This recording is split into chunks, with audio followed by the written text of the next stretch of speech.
الحمد لله رب العالمين الذي أمرنا بالدعاء فقال وقال ربكم ادعوني أستجب لكم فوعدنا بالإجابة فقال وإذا سألك عبادي عني فإني قريب أجيب دعوة الداعي إذا دعان والصلاة والسلام على رسول الله الذي وعدنا بالإجابة عندما ندعو إلى الله سبحانه وتعالى فقال من ضمن دعائه في أسماء الحسنى اقتداء من أصحابه صلى الله عليه وسلم أرأيت ماذا دعوت فقد دعوت بأسمائه الأعظم إذا دعي بها أجاب وإذا سئل بها أعطى اللهم صل وسلم وبارك على رسولك الكريم النبي الأمين وعلى آله وصحبه وأمته إلى يوم الدين أما بعد فيا عباد الله أوصي نفسي وإياكم بتقوى الله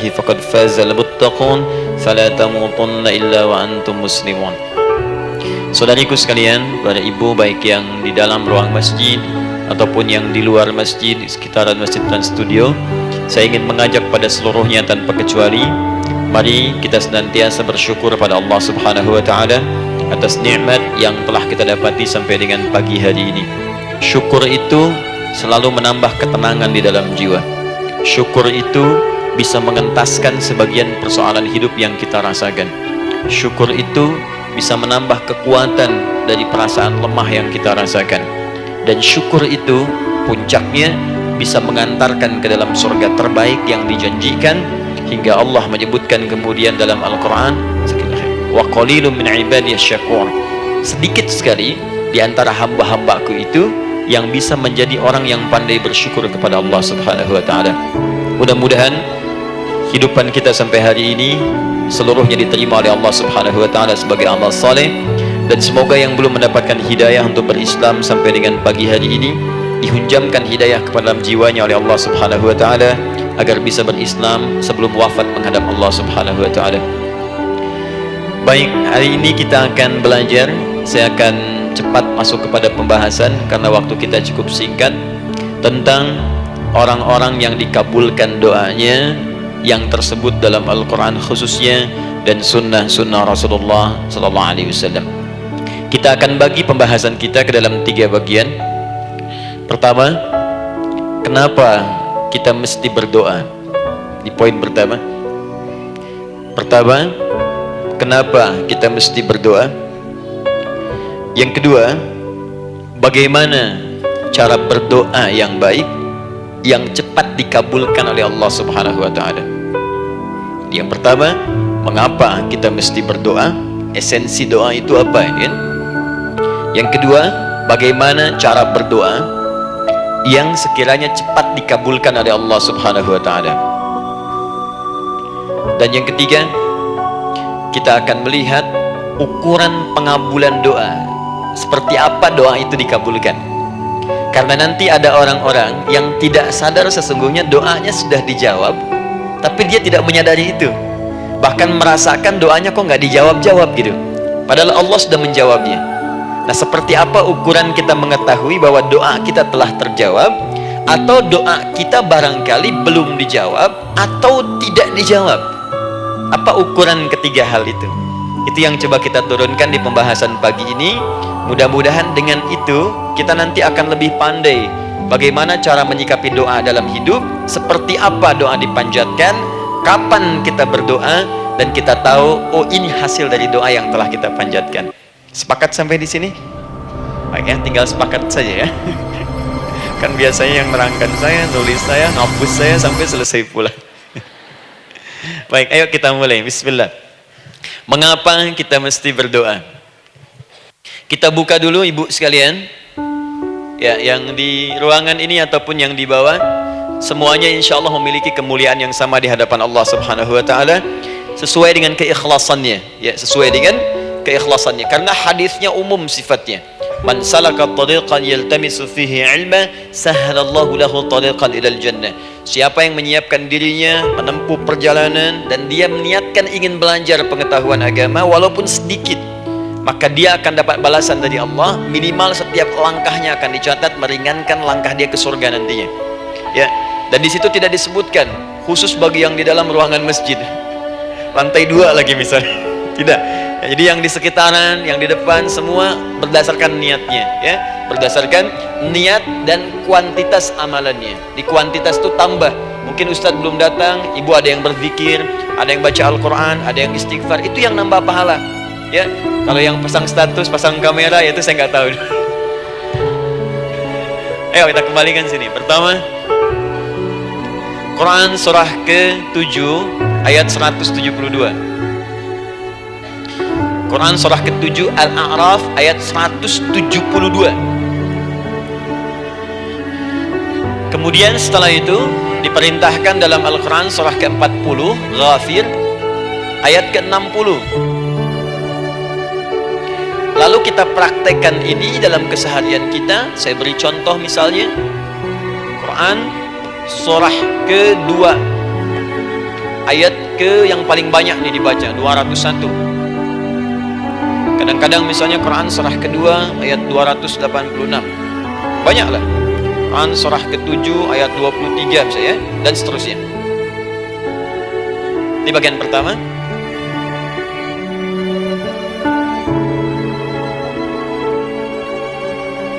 Bagian kedua, nanti kita akan belajar bagaimana cara berdoa yang dikabulkan. Kita ambil satu Quran ke-2 ayat 186. Kemudian yang kedua kita ambil contoh Quran surah ke-17 ayat 110. Kemudian yang ketiga kita ambil contoh yang paling dahsyat di Al-Quran surah ke-3 ayat 38 sampai 39. Ada yang belum berdoa sudah dikabulkan, Masya Allah. Ini ada di Quran misalnya surah ke-3 ayat 31. Nanti turunan amalannya misal di Quran surah 51 ayat 15 sampai dengan 18. Saya bulati yang 18-nya. Bagian ketiganya nanti kita uraikan di bagian akhirnya. Baik, kita bisa mulai insyaallah. Baik, kita bagian pertama, mari kita mulai. Saya ingin berkisah sejenak dengan menyampaikan Quran surah ke-7 Al-A'raf ayat 172. Allah berfirman, A'udzubillahi minasyaitonirrajim, wa idz akhadha rabbuka min bani adama min zuhurihim dzurriyyatahum wa ashhadahum ala anfusihim alastu bi rabbikum qalu bala syahidna. Ada ayatnya bagian di Quran surah ke-7 Al-A'raf ayat 172. Wa idz akhadha rabbuka min bani adam, kata Allah, dan ingatlah, pahamilah, pelajarilah, dalamilah. Teman-teman sekalian, ingat kalimat idz itu, idz dalam Al-Quran termasuk dalam bahasa Arab itu bukan sekedar mengingat. Idz itu bisa mengandung arti memahami dengan dalam, menganalisis, ya, memaknai, itu idz. Jadi bukan sekedar mengingat. Bukankah ibu kalau mengingat sesuatu berusaha mendalaminya? Ya, kalau nggak percaya saya tanya begini, coba ibu ingat kemarin jam 5 sore ada di mana? Bukankah sekarang sedang mendalami sesuatu?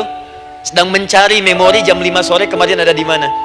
Setelah itu dihimpun jadi sesuatu, lalu disampaikan dengan terstruktur, dengan rapi.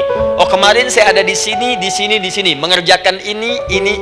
Itu idz dalam bahasa Arab. Kalau di Al-Quran ada kalimat idz, itu berarti bukan sekedar kita diminta mengingat, tapi juga merenung, mendalami, memahami dengan dalam. Paham insyaallah? Baik, sekarang perhatikan. Nanti kalau ibu baca Al-Quran, maksud saya, ibu bisa menerjemahkan sendiri dan memahami dengan baik. Ya, misal kalimat idz pertama dalam Al-Quran misal ditemukan di Quran surah kedua ayat 30. Wa idz qala rabbuka lil malaikati inni ja'ilun fil ardi khalifah. Idz akan ditemukan. Nah, sekarang ayat tentang korelasinya dengan doa, kita buka Quran surah ke-7 tadi ayat 172. Wa idz akhadha rabbuk, dan pahami ya, kata Allah, renungkan ya, maknai dengan dalam ketika Allah menyampaikan, membuat komitmen dengan semua semua anak cucu Adam tanpa kecuali. Semuanya. Ingat kalau ditemukan kalimat Bani Adam, Bani Adam disebutkan 7 kali dalam Al-Quran. Ya. Berapa kali? 7 kali. Kalimat Bani Adam, Bani Adam. Ini menunjuk pada semua keturunan anak cucu Adam sampai selesai kehidupan. Ya, dari Nabi Adam alaihissalam, kemudian pasangannya Sayyidah Hawa alaihissalam, kemudian keduanya mulai berumah tangga, melahirkan keturunan. Diabadikan di Al-Quran surah keempat, ya, surah Ibu, ayat yang pertama. Ya ayyuhan nasu taqu rabbakumul ladzi khalaqakum min nafsin wahidah wa khalaqa minha zawjaha. Di situ kemudian ada Adam, zaujaha Hawa, ya. Wa batha minhuma rijalan katsiran wa nisaa. Dari situ turun keturunan laki-laki perempuan, laki-laki perempuan. Nanti menyebar, Bu, ya, menyebar. Ada yang ke Chicago, ada yang di Chicago, ada yang di Singaparna, ada yang di Singapura. Semua nyebar. Ya, di Sunda, dari Jawa sampai ke Sumatera, sampai Indonesia, sampai Nusantara, sampai Asia, Eropa, sedunia. Nanti penyebarannya disebutkan di Quran surah ke-49 ayat ke-13. Ya ayyuhan nasu inna khalaqnakum min dzakarin wa untha. Hai manusia, semua saya ciptakan ada 2 jenis. Kalau bukan laki-laki itu pasti perempuan. Jadi tidak ada yang ketiga. Ingat ya? Kalau bukan laki-laki siapa? Perempuan. Jadi tidak ada misalnya, maaf, laki-laki yang keperempuan-perempuanan, yang gerakannya melambai, ya, kata-katanya terlampau lembut misal, dan tidak ada pula perempuan yang perkasa, ya, terlampau kuat misalnya, melampaui batas-batas standarnya. Jadi kalau bukan laki-laki pasti perempuan. 2 saja. Jadi kalau misalnya masih ada yang bingung, tentukan dirinya, ya, dan lihat fitrahnya. Lihat fitrahnya. Baik, kemudian waja'alnakum syu'uban wa qabaila. Kami tempatkan kalian mungkin beda-beda tempat. Syu'ub, beda tempat. Ya, ada yang misalnya RT, RW, kecamatan, beda kampung, beda negara, sampai seluruh dunia. Wa qabail, satu tempat itu sukunya bisa beda. Coba Ibu lihat misalnya, ya, di daerah Sumatera saja ada berapa suku? Di Sunda paling banyak suku, ya? Banyak sekali. Jadi bisa lain-lain, bisa beda-beda. Nah, lita'arafu, semua saling mengenal, silakan. Nah, ketika semua tadi ditempatkan di semua pelosok dunia, baik laki-laki, perempuan, dari anak keturunan Adam, itu semua anak keturunan Adamnya disebut dengan satu nama saja dalam Al-Quran, yaitu Bani Adam. Jadi kalau kita mau cari keturunan kita, sampai ke asal mula kita, dari kita sekarang, itu semua akan tersambung kepada Adam alaihissalam. Puncaknya akan ke sini. Ya. Dan tidak akan nyasar kemana-mana, Bu. Ya, ada sebagian manusia nasabnya tidak ingin Adam, inginnya bergeser, sehingga mengatakan manusia berasal dari monyet katanya. Ya. Ada yang berkata begitu. Ibu sampaikan saja kalau bapak dari monyet, silahkan saja, jangan ngajak-ngajak saya, gitu ya. Nah, jadi semua manusia itu pasti akan kembali ke sini, ya, ke Adam alaihissalam. Karena itu saya pernah sampaikan termasuk di sini di hadapan ibu semua, masih ingat mukjizat pertama Rasulullah sallallahu alaihi wasallam saat lahir ke muka bumi. Ingat, Nabi itu sebelum dilantik menjadi Rasul dalam usia 40 tahun, turun surah Al-Alaq, itu diberikan oleh Allah keistimewaan tanda-tanda kenabian. Apa diantara tandanya? Allah perjelas nasab keturunannya sampai Nabi Adam, padahal lahirnya itu ayahnya sudah wafat. Di lahir beliau, ayahnya wafat, tapi nasabnya diperjelas sampai Nabi Adam. Sehingga jelas, orang tidak bisa menyoal. Ini orang nggak jelas nih, ya. Kan suka ada begitu, Bu, ya. Tiba-tiba datang menerangkan sesuatu, siapa itu? Itu nggak jelas. Bahkan sekarang sering muncul statement, siapa sih Ustadz itu? Itu Ustadz nggak jelas. Ya. Nabi nggak bisa disoal, karena semuanya jelas. Nasabnya jelas, keturunannya jelas, kemuliaannya jelas, ilmunya jelas. Jadi kalau orang mau menyoal nggak punya peluang. Siapa kamu Muhammad? Saya jelas keturunannya.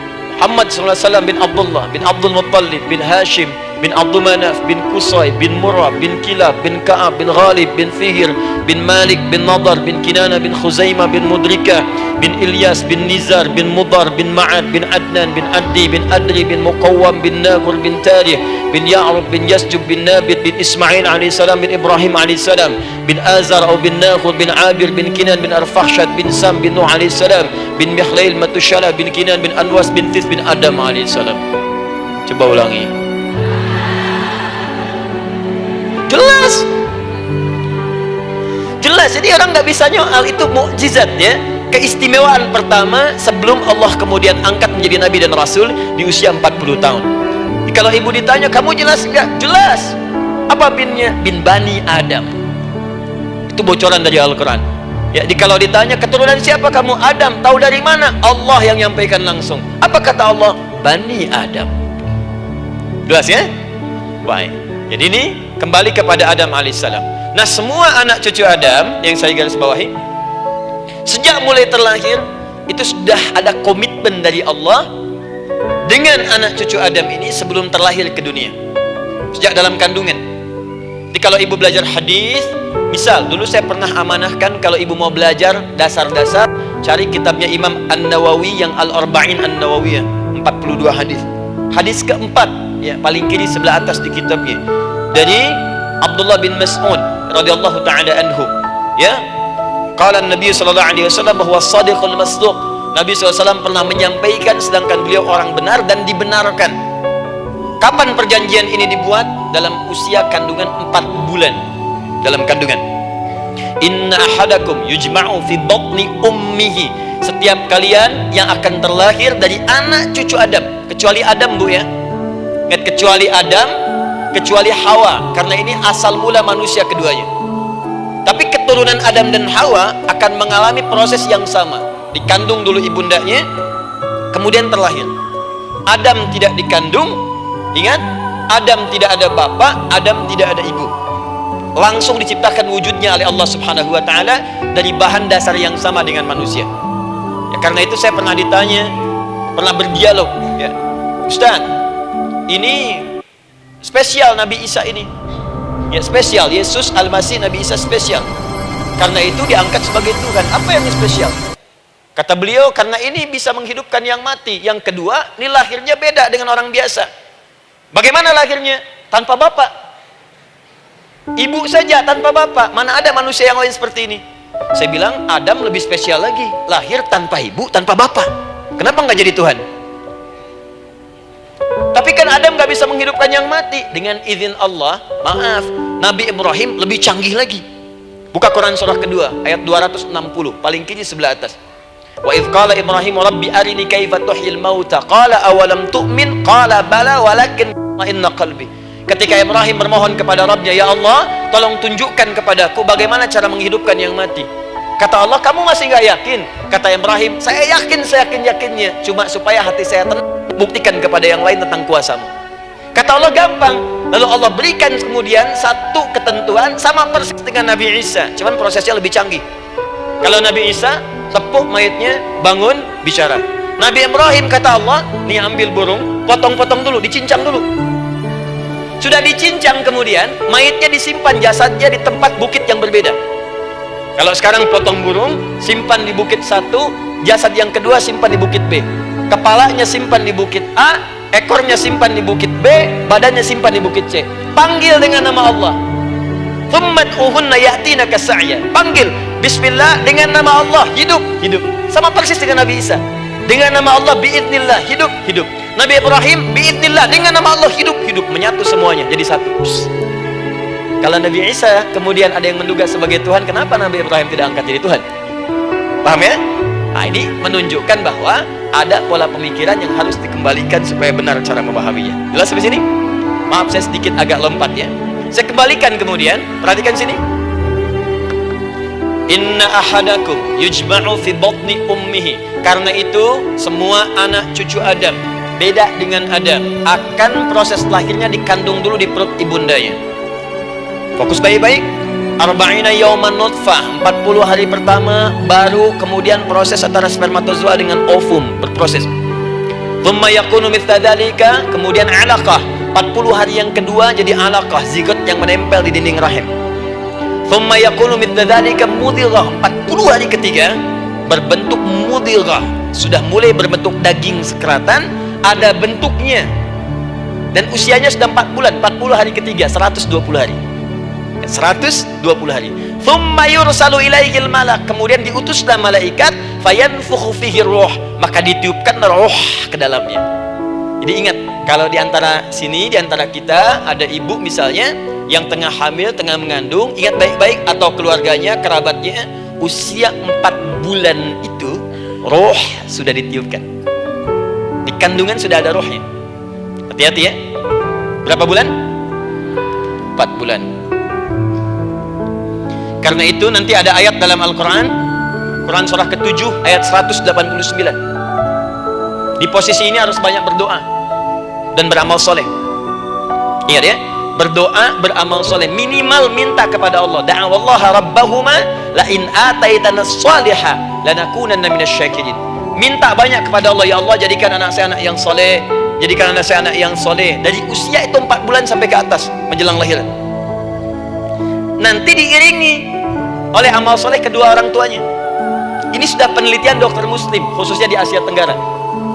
Saya diskusi dengan seorang dokter muslim, ternyata ada korelasi amal soleh yang dikerjakan kedua orang tua, ayah dan bunda, atau calon ayah dan bunda, kepada anak yang sedang dikandung, yang belum dilahirkan. Jadi kalau orang tuanya rajin baca Al-Quran, itu berpengaruh ke anak, Bu. Dan penelitian terkini itu mempercepat anak itu menjadi seorang penghafal Quran ketika lahir. Ya, pernah satu kali dibacakan Al-Quran, posisi janin itu berubah seperti sujud gitu. Itu penelitian sudah di MRI waktu itu dilihat ya, kelihatan. Jadi ada korelasi antara kesolehan orang tua dengan kesolehan anak yang sedang dikandung. Hati-hati ya. Tapi yang penting diketahui adalah dalam usia kandungan 4 bulan itu disebutkanlah isyarat di Quran surah ke-7 ayat 172 terjadi perjanjian komitmen dengan Allah Subhanahu wa taala. Apa perjanjiannya? Wa idh akhadha rabbuka min bani adama min zuhurihim dzurriyyatahum wa ashhadahum ala anfusihim. Lihat perjanjiannya, saya fokus di kalimat ini, alastu bi rabbikum. Rabb. Apakah engkau akan berkomitmen saat ini? Bersaksi? Karena kalimatnya bersaksi. Wa ashhadahum, dan mereka bersyahadat, bersaksi, komitmen. Di komitmennya menggunakan kata syahadat di sini. Karena itu nanti setiap bayi yang sudah terlahir dari rahim ibu manapun itu berada dalam keadaan suci karena sudah bersyahadat dalam perut ibundanya. Masih ingat hadis ini? Kullu mauludin yuladu 'alal fitrah. Setiap yang terlahir dari rahim perempuan manapun itu membawa fitrah. Apa di antara fitrah yang dimaksudkan itu? Fitrah keislaman, fitrah mengakui Allah sebagai Tuhan. Itu nanti ada di Quran surah ke-30 ayat ke-30, paling kanan sebelah atas. Quran surah 30 ayat 30.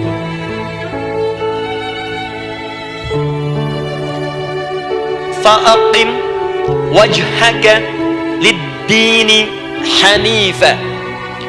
Hai setiap manusia, fa'aqim wajhaka, hadapkan, pasrahkan, arahkan dirimu sepenuhnya, lid-dini, pada ketentuan ad-din, hanifah, dengan lurus. Di setiap manusia itu punya fitrah untuk beragama, punya kecenderungan untuk mencari Tuhan. Silakan ibu cek, manusia manapun yang pernah hidup itu pasti akan mencari Tuhan. Silahkan. Karena itu Allah beri jalan, begini cara mencarinya. Fitratallahi allati fataran nasa 'alaiha, itulah fitrah manusia yang telah Allah berikan pada dirinya bahkan sebelum dia terlahir. Di antara fitrah manusia ada kecenderungan untuk mencari Tuhan. Ada kecenderungan untuk mendekat kepada Allah. Bahasa Qur'annya din, lid-dini hanifa. Apa itu din? Itulah Islam. Quran surah ke-3 ayat 19. Inna dina indallahil Islam. Karena itu silahkan cek, semua orang itu pasti akan mencari Tuhan. Setiap manusia. Ada yang melihat kayaknya ada di hewan, kayaknya ada di pohon, kayaknya ada di alam, kayaknya ada di patung, kayaknya ada di... Mencari dia, terus Allah beri jalan. Kalau kamu ingin mencari yang benar, din yang dimaksud Islam, diberikanlah tuntunan dalam Islam. Jelas sampai sini? Baik, karena itulah kemudian setiap bayi yang terlahir itu disebut oleh Nabi dia suci, dia bersih, karena telah membawa risalah Islam dalam dirinya. Hanya sayang nanti fa'abawahu yuhawidanihi au yunassaranihi au yumajjisanihi, lingkungan nanti akan merubah dia keluar dari fitrahnya. Bisa dipengaruhi, tiba-tiba berubah misalnya keyakinan, bisa karena kejadian tertentu dia jauh dari Allah Subhanahu wa taala. Dia muslim, cuman karena kondisi tertentu, pekerjaan menjauhkan dia dari Allah, lupa sholat. Telenovela menjauhkan dia dari Al-Quran. WhatsApp, Facebook, media sosial melupakan dia dari ibadah. Coba ibu, kalau online setiap hari berapa kali dengan media sosial? Ganti status. Online dengan Allah berapa kali dalam sehari? Coba hitung. Online dengan Allah yang paling maksimal kan sholat fardu 5 kali. Kalau 1 kali 5 menit kali 5 cuma 25 menit. 25 menit online dengan Allah. Berapa menit online dengan media sosial yang tidak nyata? Dan cita-cita masuk surga. Ayo sini. Nah, saya belum selesai. Jadi yang pertama, dalam perjanjian 4 bulan ini, pertama ada komitmen bersyahadat menuhankan Allah. Tapi yang kedua, ini yang dahsyat. Perhatikan kalimatnya, fokus. Saat Allah memperkenalkan dirinya dalam kandungan kita, usia 4 bulan itu, dengan nama apa Allah memperkenalkan dirinya? Coba lihat ayatnya. Alastu bi rabbikum, dengan nama Rabb, Rabb. Wa idh akhadha rabbuka, Rabb, min bani Adama dzurriyyatahum, awas, wa ashhadahum ala anfusihim. Alastu bi rabbikum, dengan nama Rabb. Rabb. Nah, ibu sekalian, kata Rabb ini itu berasal dari kata ar-rububiyah. Ar-rububiyah yang berarti sifat merawat, memberikan semua kebutuhan. Saya ulang ya, merawat, memberikan semua kebutuhan, sudah, menyayangi, memaafkan, mengasihi, mengampuni. Masya Allah. Merawat, memenuhi sebuah kebutuhan, menyayangi, memaafkan, mengampuni. Jadi semua hal yang terkait dengan perhatian ada pada kalimat Rabb. Sifatnya disebut dengan rububiyah. Zat yang memperhatikannya disebut dengan Rabb, namanya Rabbun. Baik. Pelan-pelan. Ah, seakan-akan Allah ingin berkata begini, hei, engkau buat perjanjian dengan saya sekarang. Engkau bersaksi, saya sebagai Tuhan, siap bersaksi, menuhankan saya. Nanti ketika kamu lahir, apapun yang kamu butuhkan dalam kehidupan, aku akan berikan. Kamu akan saya rawat. Kalau sakit, kamu saya sembuhkan. Minta sesuatu yang kamu butuhkan, saya akan berikan. Kamu butuh sesuatu, saya akan hadir. Kamu salah minta maaf, saya maafkan. Kamu dosa minta ampun istighfar, saya ampuni. Kamu ingin sesuatu yang lebih baik, saya berikan. Pokoknya semua yang kamu inginkan selama engkau butuhkan dan itu baik, aku berikan. Kira-kira, maaf Bu ya, maaf sekali, kalau ada yang nawarkan pada ibu, mau nggak ikut saya? Nanti sebuah kebutuhannya saya berikan. Kalau sakit, saya berikan jaminan kesembuhannya. Kalau butuh sesuatu, saya berikan. Kalau ingin ini itu selama butuh, saya sampaikan. Kira-kira ibu nolak atau ikut? Baik. Ikutnya mikir dulu atau tidak? Tidak. Jangankan yang tinggi-tinggi Bu ya, suami aja nawarkan, mah mau nggak ikut papa? Papa nanti kasih handphone S10 sama gelang nggak Pak? Ikut ya. Dan tanpa pikir. Dalam bahasa Arab, sesuatu yang disetujui tanpa difikirkan lagi, itu disebut bala namanya. Bala, sekali saja, sekali ya, tidak 2 kali. tidak ditambah, tidak dikurangi. Ingat, kalau Allah sudah sampaikan kalimat, jangan tambah, jangan kurangi, ya. Bala tidak ditambah, nga tidak disebutkan 2 kali. Bala, ya. Bala itu artinya siap, ya, tanpa fikir. Karena memang nggak ada yang difikirkan lagi. Apa yang mau difikirkan? Semua kebutuhan dikasih, semua keinginan dikabulkan sepanjang baik. Kalau sakit ada jaminan disembuhkan, dikasihi, disayangi, salah dimaafkan. Ya, kalau dosa diampuni, apalagi yang kurang? Nggak ada aib, nggak ada yang kurang, sempurna semua. Kita katakan bala tanpa fikir. Karena itu, perhatikan, setiap kita kemudian, ibu sekalian, datang terlahir ke bumi, mengalami kehidupan, fitrah kita setiap mendapatkan kebutuhan, kita akan menyebut nama Allah Subhanahu wa ta'ala dengan nama yang telah dijanjikan itu. Silakan ibu cek. Bukankah ibu ketika ada kesulitan memohon kepadanya? Ya Allah, tolong sembuhkan ya Allah. Ya Allah, lancarkan ya Allah. Ya Allah, sukseskan suami saya. Ya Allah, tenangkan kehidupan rumah tangga kami. Ya Allah, anugerahkan solusi. Ya Allah, sembuhkan ibu saya. Semua minta kan? Dan dahsyatnya, ketika ibu memohon kepada Allah itu, ibu gunakan kalimat yang telah disepakati ketika Allah sampaikan kepada kita. Rabb, Rabb, Rabb. Perhatikan, kalau ibu berdoa, doa apa paling favorit? Rabbana atina fid dunya hasanah, fil akhirati hasanah, wa qina. Doa apa itu? Sapu jagat. Bu bayangkan, Nabi aja nggak tahu tuh istilah itu sapu jagat. Ibu tahu? Wah, Masya Allah, Indonesia kreatif, luar biasa. Ada doa sapu jagat, ada doa sapu nggak ada jagatnya, ada doa jagat nggak ada sapunya. Wah, pokoknya luar biasa lah. Ya, ya, lihat, bukankah kalimatnya dibuka dengan Rabb? Rabbana atina fid dunya sana. Rabbana zalamna anfusana wa illam taghfir lana wa tarhamna lanakunanna minal. La yukallifullahu nafsan illa laha ma kasabat wa 'alaiha mak. Perhatikan, Rabbana la in nasina Rabbana Rabb. Ini ayatnya. Sapu jagat Quran surah 2 ayat 201. La yukallifullahu Quran surah 2 ayat 286. Rabbana zalamna Quran surah 7 ayat 23. Yang ingin saya sampaikan, setiap kita butuh sesuatu, kita menyebut namanya dengan kalimat Rabb. Kenapa kita katakan Rabb? Karena Allah sendiri menyebutkan dengan kalimat Rabb. Alastu bi rabbikum, saya nanti adalah Tuhan yang akan memperhatikan kalian, menyayangi kalian. Saya Tuhan yang akan merawat kalian, memberikan semua kebutuhan. Makanya ibu tuh kalau ada persoalan nagih seakan-akan ke Allah. Ya Allah, kan Engkau yang berjanji kepada saya. Engkau yang berjanji, Engkau yang menepati ya Allah, karena Engkau Tuhan. Kalau manusia, dia berjanji, dia yang mengingkari. Dia awali, dia yang akhiri. Tapi Engkau beda ya Allah. Kenapa? Engkau berjanji, Engkau yang menepati. Quran surah ketiga ayat 9. Innallaha la yukhliful mi'ad. Engkau yang berjanji, Engkau yang menepati.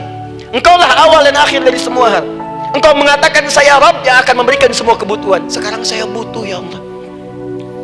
Engkau berjanji akan menyembuhkan, sekarang saya sakit ya Allah. Engkau berjanji akan memberi solusi, sekarang saya sedang punya masalah ya Allah. Engkau berjanji akan memberikan kesuksesan, sekarang saya sedang menapaki itu ya Allah. Makanya ibu sebutkan kalimat Rabb, Rabb, Rabb, Rabb. Jadi sesungguhnya doa itu adalah fitrah dari setiap manusia, karena mulai dibangun komitmen sebelum dia dilahirkan ke muka bumi. Jadi kalau kita bicara tentang doa, doa itu fitrah kehidupan bagi setiap manusia. Hidup.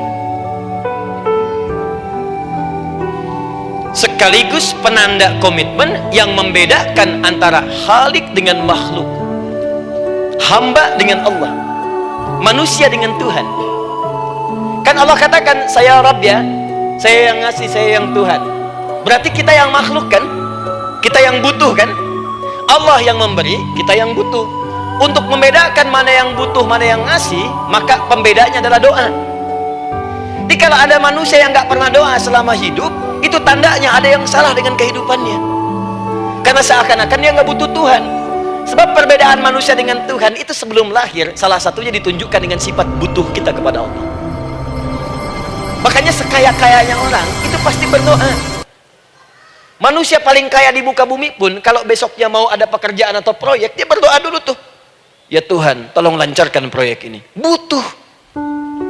Pejabat setinggi-tingginya, kalau sudah mau mulai kemudian ada pemilihan, kalau mulai ada kebijakan, kalau mulai ada apapun berdoa juga. Itu tandanya butuh. Butuh. Di setiap manusia itu pasti butuh dengan Allah.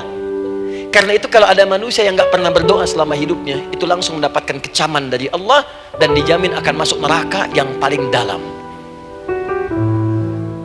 Karena seakan-akan dia sedang nggak butuh dengan Allah. Saya ulang ya, saya ulang. Doa itu fitrah hidup manusia yang sekaligus menunjukkan statusnya sebagai hamba. Jadi kalau ibu update status di media sosial, mulai sekarang tuliskan hamba. Hamba. Sudah. Mau sifatnya apapun tetap hamba. Ya, mau pejabat, mau orang kaya, mau cukup, mau macam-macam, mau ustadz, mau syekh, mau habib, tetap ujungnya hamba. Dan butuh penghambaan itu diwujudkan dalam bentuk doa. Muncullah Quran surah ke-40 ayat ke-60. Wa qala rabbukum, rabb, selalu rabb. Wa qala rabbukum ud'uni astajib lakum innal ladzina yastakbiruna an ibadati awas sayadkhuluna jahannama dakhirin. Allahu akbar. Dan Rabbmu berfirman mengingatkan kembali kepada kalian semua, hei hamba-hambanya, kalau ada kebutuhan, kalau ada masalah, kalau ada permintaan, kata Allah, ayo doa sama saya, minta. Kan kita sudah bikin perjanjian. Makanya Allah katakan kalau punya masalah bu, berdoa, bukan mengeluh. Kalau punya persoalan bu, berdoa, bukan bikin status. Rasanya aku tidak sanggup, ditulis di Facebook. Ngapain? Terus kalimat Allahnya pun jelas, minta kepadaku, bukan mengeluhkannya. Kamu tidak seperti yang aku kira. Nungguin komen sambil masak di celing ada satu ece kunaon. Makin meluas masalah. Untuk abi mas sabar. Sudah paham ya? Jadi ini kaidah hidup yang pertama. Sebetulnya sederhana, cuman jarang digunakan gitu. Sederhana, cuman jarang dipakai. Kata Allah kan, kamu doa itu saya kasih ketenangan. Jadi bu, gini, doa itu manfaatnya walaupun solusi belum datang, tapi hati tenang. Tenang. Jadi kalau mau curhat-curhat sama Allah, sampaikan, minta, mohon, berikan. Minimal tenang. Saya kasih rahasia ya. Ini di antara kita saja nih. Lihat sini. Saya hapus dulu deh. Bismillah. Masya Allah. Penghapus sendiri, nulis sendiri, penghapus, lari sendiri.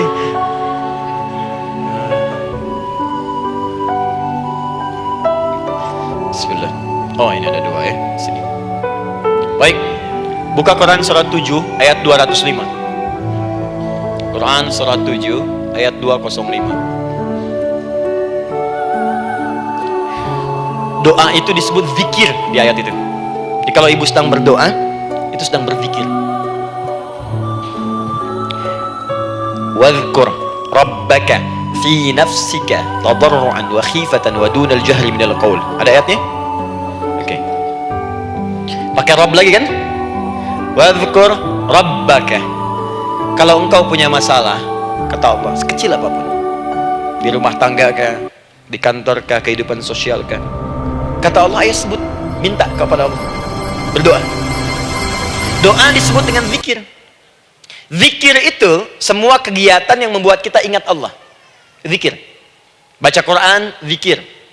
Dalilnya Quran surah ke-15 ayat 9. Inna nahnu nazzalna dzikra. Kami turunkan Al-Quran sebagai zikir. Menghafal Quran, zikir. Quran surah 54 ayat 17, ayat 22, ayat 32, ayat 40. Walaqad yassarnal Qur'ana lidzikri. Kami akan mudahkan Al-Quran untuk diingat, dihafalkan. Zikir, sebagai zikir kepada Allah. Ibu selepas sholat baca subhanallah, alhamdulillah, Allahu akbar, zikir. Quran surah keempat ayat 103. فَإِذَا قَضَيْتُمُ الصَّلَاةَ فَاذْكُرُوا اللَّهَ. Maka jika anda telah tuntas mengerjakan sholat, segera berzikir kepada Allah. Sholat sendiri zikir. Quran surah ke-20 ayat ke-14. Innani anallahu la ilaha illa ana fa'budni wa aqimis salata li dzikri. Saya Allah, kata Allah. Tidak ada Tuhan selain saya. Sembah saya. Bagaimana menyembah Allah? Tunaikan sholat sebagai zikir kepada Allah. Zikir. Di zikir, semua amalan yang mendekatkan kita dengan Allah. Doa itu satu dari bagian zikir. Tapi tahukah ibu fungsi zikir yang paling utama itu apa? Quran surah 13 ayat ke-28. Ala bidzikrillahi tatma'innul qulub. Yakinkan pada dirimu, kalau zikirmu benar kepada Allah, maka dia akan berdampak kepada hati menjadi lebih tenang. Zikir itu manfaat pertamanya membuat hati tenang, Bu. Tadi saya contohkan, baca Al-Quran zikir kan? Jadi kalau ibu sedang tidak tenang, sedang gelisah, ada masalah, daripada mengeluh sana sini, wudu, Bu, wudu. Ambil mushaf, baca. Saat baca itu mungkin solusi belum datang, tapi hati itu lebih tenang. Kaitan dengan bahasan kita, doa, minta doa. Jadi kalau orang punya masalah itu, kalau berdoa, walaupun solusinya belum datang, walaupun kemudian jawabannya belum tiba, minimal hati ibu itu tenang. Ini dia. Kan surah 13 ayat 28. Rumus ini pakai, gunakan dalam hidup. Karena yang tahu kehidupan kita itu Allah yang menciptakan kita. Yang tahu pesawat, yang bikin pesawat. Yang tahu handphone, yang bikin handphone. Yang tahu mikrofon, yang bikin mic-nya. Yang tahu kita, yang menciptakan kita. Ikutilah petunjuk Allah yang menciptakan kita, maka akan langsung terasa manfaatnya. Ibu tidak percaya, silahkan lakukan. Rasakan bedanya, bedakan rasanya, dan pasti akan terasa bedanya. Akan lain. Tuh. Doa. Tapi ingat, yang paling penting kata Allah, doa itu bukan sekedar penting permohonannya, tapi menunjukkan status kita sebagai hamba di hadapan Allah Subhanahu wa ta'ala. Jadi kalau ada orang selama hidup tidak pernah berdoa, artinya dia mengingkari status dia sebagai hamba di hadapan Allah Subhanahu wa ta'ala. Mau menyejajarkan diri dengan Tuhan. Kan yang tidak pernah meminta itu Tuhan. Allah yang memberikan. Kalau manusia beda, pasti minta. Artinya kalau ada manusia nggak pernah minta, seakan-akan bahasa halusnya, kamu ini ngaku jadi Tuhan. Saya tempatkan kau di neraka jahanam yang paling bawah. Jahanam itu, Bu, belum masuk saja sudah terasa. Terasa. Buka ibu Quran surah misalnya ke-40 Ghafir tuh. Ya, ayat 45 sampai dengan 47-nya. Sebelumnya lagi, lihat Quran surah ke-8 ayat ke-50. Itu penghuni neraka, Bu, yang bukan jahanam, saja. Penghuni neraka itu kalau mau meninggal itu dipukulin dulu malaikat. Depan belakangnya. Ayo, kamu keluar. Lama amat keluarnya rohnya katanya. Takut karena nggak punya bekal. Kan maaf ya, kaidah mengatakan orang nggak punya bekal itu takut pulang, apalagi orang merasa salah.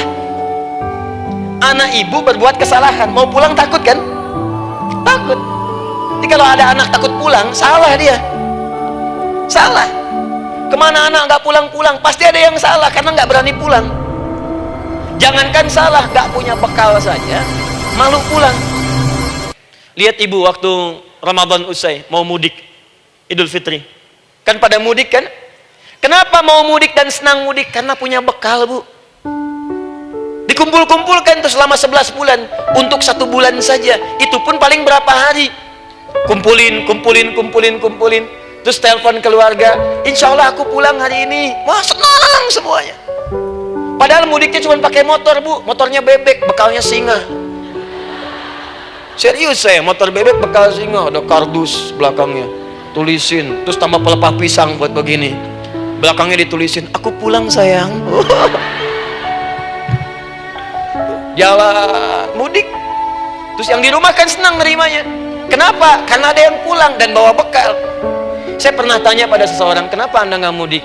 Nggak ada bekal, Ustaz. Nggak ada bekal, malu pulang. Kebayang nggak saat pulang menghadap Allah nggak punya bekal?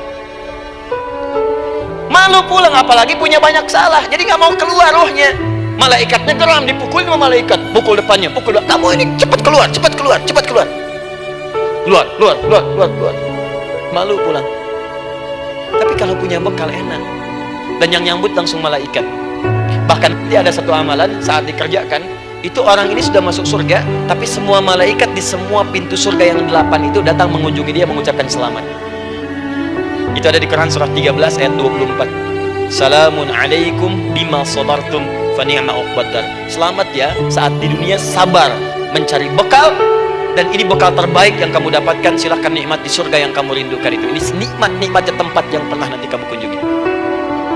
Dan tinggal abadi di situ. Yang nyambut malaikat. Bayangkan semua malaikat, Bu. Semua malaikat dari pintu surga datang nyambut dia. Wah, Masya Allah, malaikat Jibril, Israfil, malaikat maut. Maaf ya, dicabut kemarin. Biasa, selamat, selamat, selamat, selamat, selamat. Dunia aja kalau ada yang nyambut senang kan? Rumah dicet, datang, sambut depan rumah, semua hidangan ada. Oh, Masya Allah. Bahkan yang tidak ada jadi ada. Luarnya kongguan, dalamnya rangginang, gitu kan? Wah, itu semua. Paham ya? Nah, jadi ini bagian pertama. Jadi kita katakan kenapa manusia mesti berdoa. Jawabannya karena manusia itu hamba. Dan doa itu adalah fitrah, bagian dari kehidupan. Kenapa manusia mesti berdoa? Karena ada komitmen dari Allah. Setiap dia mendapatkan sebuah persoalan, maka Allah akan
Ibu paham?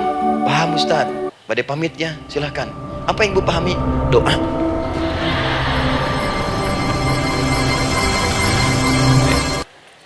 Dah.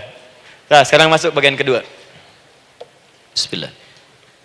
Kalau sudah mengerti yang tadi, persoalannya adalah bagaimana cara kita memohon kepada Allah. Itu dia. Bagaimana cara kita meminta? Kata Allah, kamu kalau punya masalah, minta. Ya Allah, caranya bagaimana? Karena sesuatu yang dikerjakan tanpa ilmu dan tidak tahu caranya, itu bisa keliru. Hidup itu menyembah Allah tidak cukup dengan iman, Bu. Mesti pakai ilmu. Iman saja sekalipun kuat tanpa ilmu, itu bisa salah. Kuat ingin mendekat kepada Allah. Ya Allah, aku ingin ibadah, aku ingin ibadah. Kuat. Saya punya kawan dulu di pesantren. Tahun kedua, dia sudah berubah. Ya, tadinya orang tuanya melihat anaknya, Masya Allah, tiba-tiba ada perubahan, senang ibadah, Bu. Malam-malam dia bangun, ini kisah nyata, saya alami sendiri. Masya Allah, saya senang sekali. Kita saling doakan, dia bangun malam tahajud. Bangun jam 2, Anda bayangkan. Yang sebelumnya menjelang subuh atau apa, ini malam Jumat lagi, malam libur. Malam libur biasanya santri itu kebanyakan ada yang keluar, ada yang main, ada yang macam-macam. Ini dia malam tahajud, jam 2 bangun. Saya bahagia sekali. Udah bangun, sholat, selesai. Cuman pas waktu mau subuh, kok saya lihat tidur. Saya bangunkan kan. Bulan, bangun. Oh iya. Oh mungkin nanti mau nyusul. Saya pikir istirahat dulu. Saya ke masjid lah. Udah ke masjid, dah selesai. Kita diskusi di masjid, selesai. Semua pulang saya jam 7. Saya lihat masih tidur juga. Barangkali dia sudah tadi sholat mungkin di kamar, nggak sempat ke masjid karena capek. Tapi saya lihat kok posisinya nggak berubah. Di situ juga. Akhirnya setengah jam saya tunggu, saya bangunkan. Bangun. Bangun. Kenapa nih katanya? Saya kira antum belum sholat subuh ya? Adi gimana sih? Kan udah saya jama dengan tahajud tadi. Udah saya jama dengan tahajud. Jadi memang kekuatan imannya lagi tinggi, cuman ilmunya kosong. Ini yang bahaya. Besok-besok kalau orang kayak gini sholat subuh bisa 4 rakaat. Karena itu berdoa penting, cuma kita mesti tahu caranya. Yuk kita mulai bagian pertama. Quran surah kedua ayat 186, paling kiri sebelah bawah. Sudah? Wa idza sa'alaka 'ibadi 'anni fa inni qarib. Fokus. Kata Allah, kalau hamba-hambaku Muhammad SAW bertanya kepadamu, minta petunjuk untuk mencari-cari aku. Tuh Bu, coba lihat ayat doa dibuka lagi dengan kalimat hamba untuk menegaskan status kita. Jadi kalau ditanya kita siapa di hadapan Allah, makanya nggak usah sombong. Jangan sombong karena kita cuma hamba. Karena itu ketika Korun sombong, Korun tuh manusia terkaya yang pernah hidup di bumi. Hartanya Bu, ini saya kasih bocoran sedikit, kunci berangkasnya saja kemana-mana itu suka dibawa, dipikul paling sedikitnya 8 bodyguard, cuman bawa kunci berangkas saja begini. Di Korun pengen ngasih tahu, kalau ada yang pengen nyuri di tempat saya silahkan aja, ini aja bodyguard saya ngangkat kuncinya susah. Korun. Jadi kalau Anda tidak sekaya Korun, jangan ikutan sombong, telat, gak ada kerjaan, sudah ada yang lebih kaya. Ya. Dan apa yang terjadi? Fakhosabna, kata Allah, kami telan, likuifasi, telan oleh bumi semua, dengan kekayaannya semua habis. Jadi ketika ada seseorang yang lupa dengan statusnya sebagai hamba, maka Allah akan memberikan pelajaran kepadanya untuk taubat. Kalau nggak mau taubat juga, telan habis untuk menunjukkan kamu tuh bukan Tuhan, saya Tuhannya. Maka jangan ikutan sombong. Kalau ada yang baru punya Ferrari, Lamborghini, Lamborghini, ya, wow, bikin rame di jalan, cuman update status, kasih tahu, maaf mas, telat. Itu gambaran hidup. Dan ingat, setiap dibuka dengan kalimat permohonan, itu kalimatnya hamba. Hambaku, hambaku, hambaku. Termasuk mau minta tobat, hamba. Quran surah 39 ayat 53. Qul ya ibadiyalladzina asrafu ala anfusihim la taqnatu min rahmatillah. Katakan Muhammad pada hambaku yang merasa banyak dosa, pengen berdoa minta tobat, kata Allah, hamba, saya terima tobatnya, hamba. Ini ya. Ini pun adab yang pertama dari Al-Quran. Adab yang pertama, kalau kita ingin berdoa dan doa itu cepat ingin dikabulkan, maka berdoalah dengan cara menghamba di hadapan Allah Subhanahu wa ta'ala. Jangan merasa tinggi.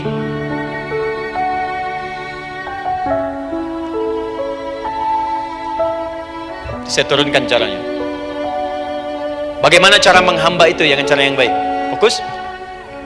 Wa idza sa'alaka 'ibadi 'anni, Muhammad SAW, jika ada hamba-hambaku bertanya padamu tentangku, ingin mencari-cari aku. Masya Allah, Ibu, maaf ya, biasanya kan kalau orang mencari Allah, ingin mendekat kepada Allah, entah itu datang ke masjid, bangun malam, biasanya motifnya cuma 2. Satu, ada kebutuhan, pengen berdoa, terus dekat sama Allah. Besok mau arisan, malamnya tahajud. Anak mau ujian, baru puasa, kan? Suami ada proyek, baru baca Quran, kan? Terus itu biasa itu. Biasa, jadi fitrah, Bu. Tumben jeng tahajud, fitrah. Itu biasa itu. Ya. Yang kedua, taubat dari maksiat. Taubat. Seorang taubat ke masjid, bangun malam, doa, itu biasa. Jadi kalau ada seperti itu tandanya kita hamba normal manusia. Fa inni qarib, kata Allah, katakan Muhammad SAW, katakan kepadanya, janganlah mencari aku dekat. Dekat, jangan mencari aku dekat. Jadi Bu, ketika kita butuh Allah, langsung jawab oleh Allah, kamu mau apa? Aku dekat. Itu secara psikologi memberikan ketenangan yang paling dalam. Saya belum datang di sini sampai jam 8. Ibu tanya panitia, ustadznya mana sih? Ustadznya mana? Jawaban pertama misalnya, ini belum jelas nih Ustadznya, gak ada kabar. Yang kedua mengatakan, tenang saja, Ustadz sudah dekat. Maka yang kedua itu lebih menenangkan kepada kita. Ketika ibu mencari, ya Allah, saya sedang ada masalah, langsung dijawab oleh Allah, tenang, aku dekat denganmu, mau minta apa? Itu Bu, jadi kalau ibu sedang punya persoalan, psikologi Al-Quran mengatakan, langsung merasakan Allah tuh bersama kita, dekat, menunggu kita mau minta apa. Ibu punya masalah dengan suami, ingin mengadu. Lu kata Allah, saya dekat, kamu kenapa? Ada masalah apa? Ayo minta, ayo cerita. Mohon. Ibu punya masalah dengan anak, ibu punya masalah dengan tetangga, di pekerjaan, kehidupan sosial. Kata Allah, saya dekat. Nah, perasaan itu hadirkan dalam jiwa kita. Ini sekarang jarang didapatkan. Jadi kalau ada masalah itu, hal pertama yang dilakukan itu belum ingat Allah itu masalahnya. Di kebanyakan manusia itu kalau punya masalah, selalu ingin yang pertama itu solusinya, bukan Allahnya. Kan pemilik solusinya Allah. Jadi kalau kita ingat pada yang memiliki, maka apapun yang kita minta akan diberikan. Bahkan ada orang yang saking ingatnya dengan Allah, sebelum minta sudah dikabulkan. Itu yang dahsyat. Nah, sekarang setelah kita paham tentang kedekatan ini, kemudian kita praktekkan. Jadi Bu, ya maaf ya, ketika ibu punya masalah apapun, yang pertama diingat Allah. Allah, Engkau telah berjanji, Engkau pasti akan tepati. Ya Allah, sekarang aku ada persoalan. Nah, sekarang teruskan ayatnya. Ujibu da'watad da'i idza da'an. Ujib.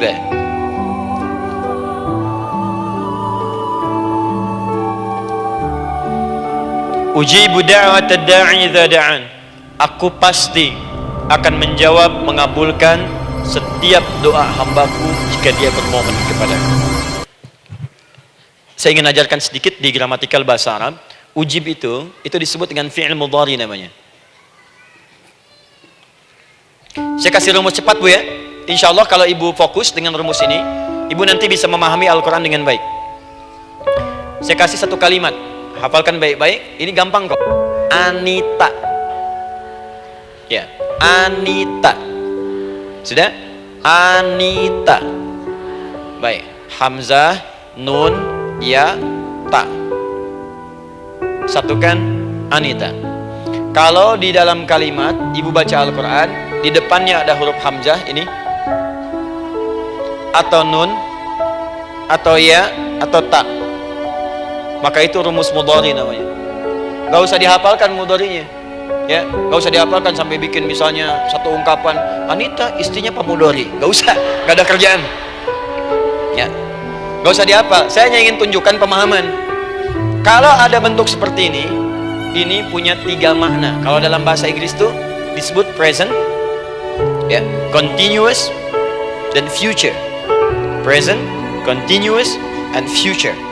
Sekarang, terus, sampai kapanpun. Sekarang, terus berlangsung, continuous, and future, sampai kapanpun di masa depan. Ini bentuknya disingkat dengan rumus ini, Anita. Di dalam konteks pengabulan doa, kata Allah, ketika saya akan kabulkan, kalau kamu punya masalah, kamu berdoa, saya akan kabulkan. Nah, kalimat Allah saya akan kabulkan ini bentuknya menggunakan mudhari. Ada hamzah di depannya, uji. Artinya apa? Kalau ibu sekarang berdoa, saya akan kabulkan, kata Allah. Terus kamu berdoa, saya akan jawab. Nanti pun punya masalah di masa depan, kamu berdoa, saya jawab juga. Jadi artinya tidak ada doa yang sia-sia. Semua doa, ingat, sepanjang kita butuhkan, pasti Allah berikan. Doa itu sepanjang kita butuhkan, pasti akan dijawab.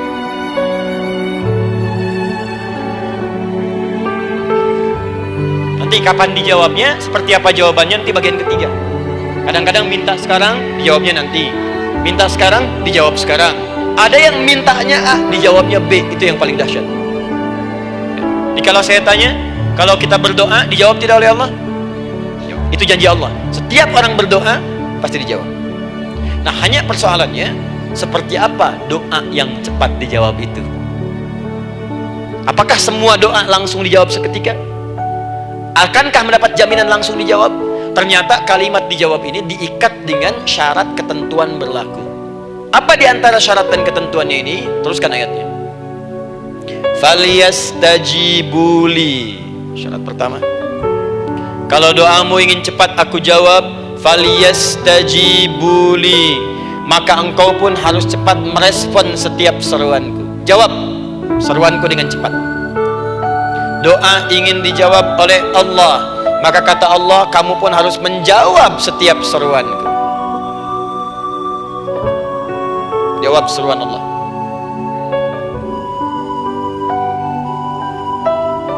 Ayo respon, adil. Maunya dapat gaji aja, kerja nggak mau. Ya?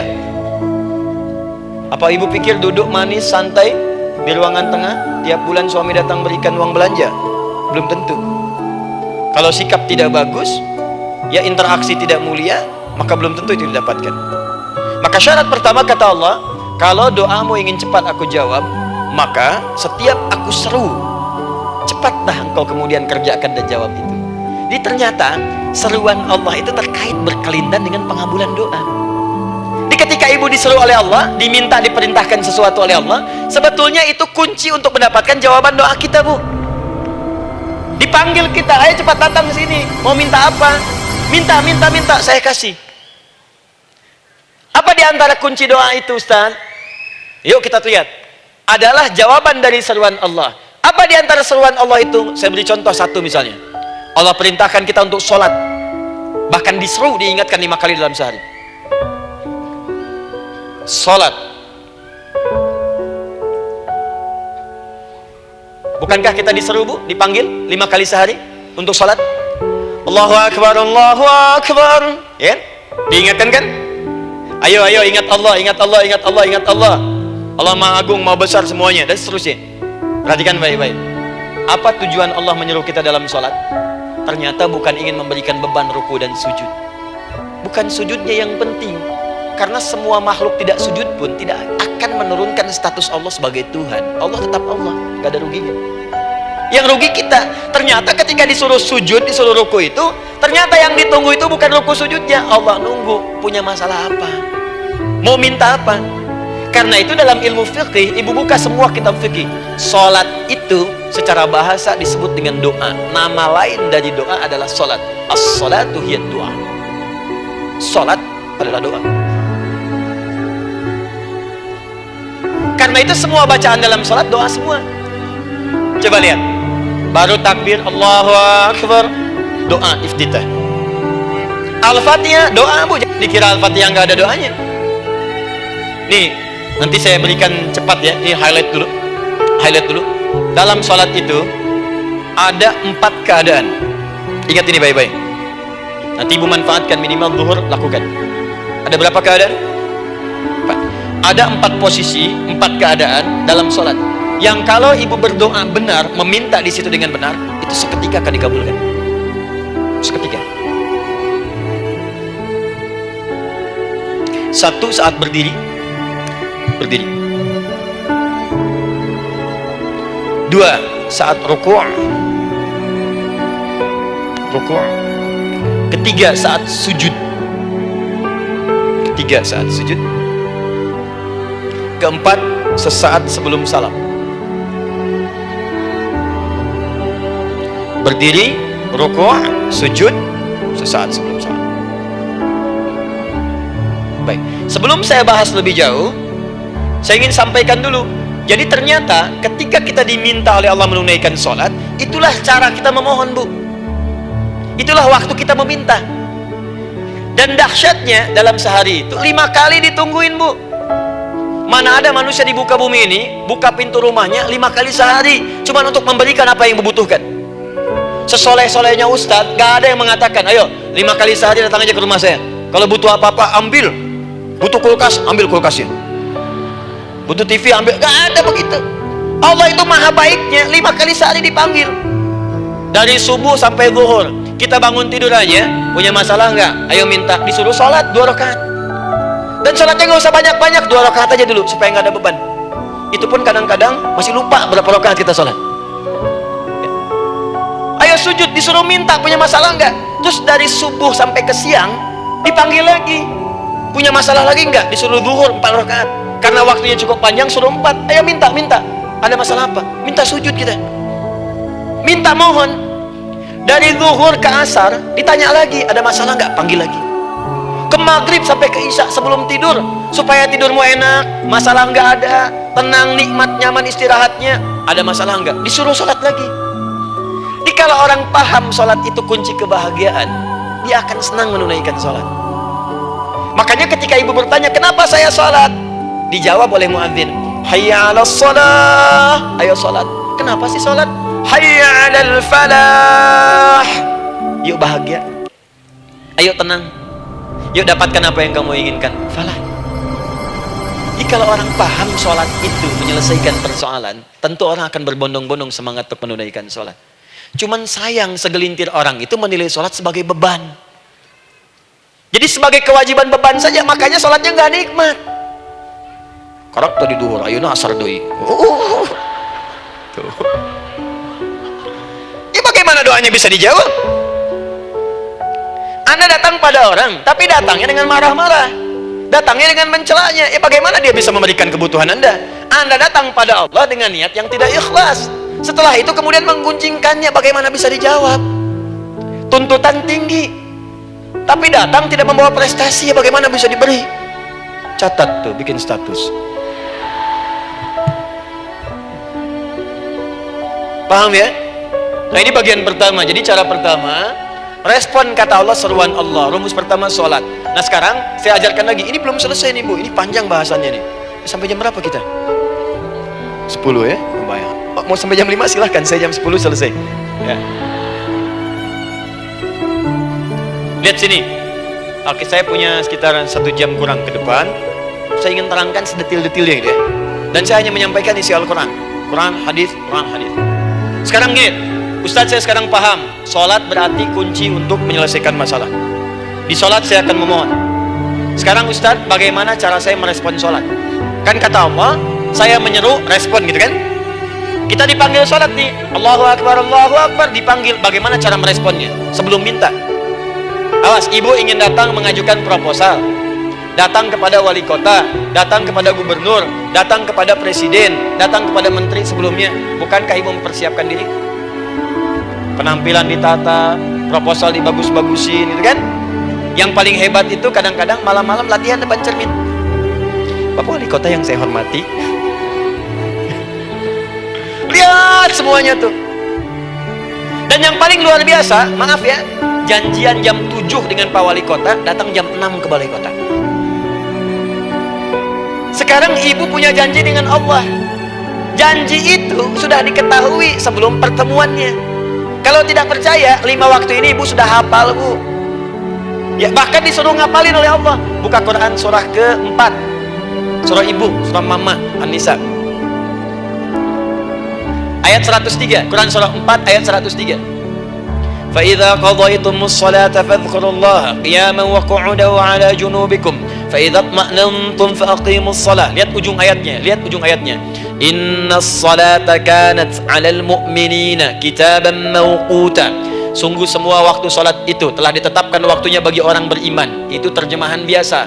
Kalau terjemahkan pakai ilmu balaghah, sungguh orang beriman itu hafal waktu-waktu salat. Tahu waktunya. Apalagi kalau di waktu itu ibu punya kepentingan, pasti hafal.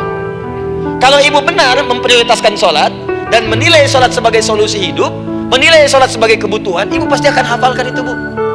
Nih ya, ibu dapat bagian arisan nih, bulan ini misalnya. Dan memang bagian jatah ibu, demi Allah saya katakan, sebulan sebelumnya ibu sudah hafal tanggalnya kapan. Bahkan di kalender tuh diwarnain, apa bagian mama nanti bulan ini.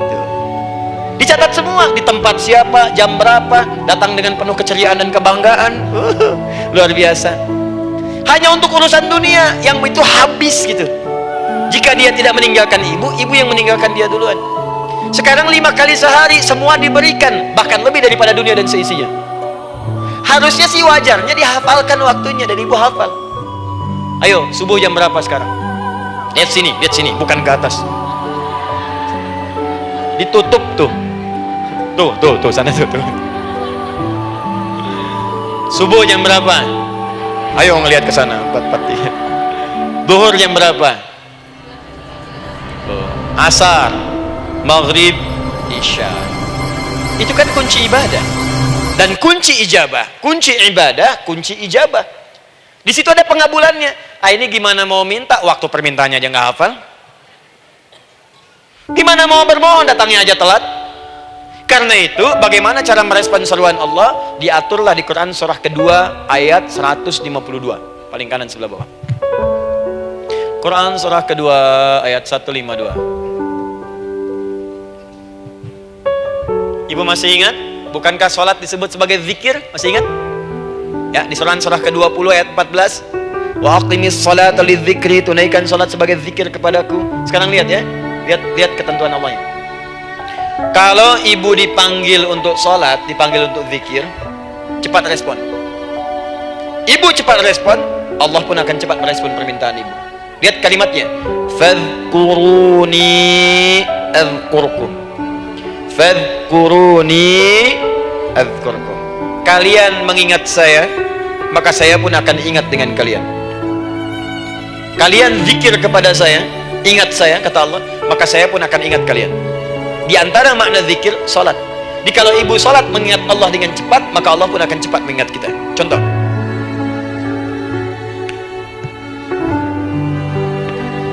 Saya ambil waktu subuh misalnya. Di Bandung 4-3-3. 4-4-3.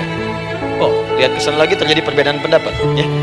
Ada yang 4-3-3, ada yang 4-3-4, ada yang 4-3-5 dan seterusnya. Yang ambil tengah-tengah lah, 4-3-5 misalnya.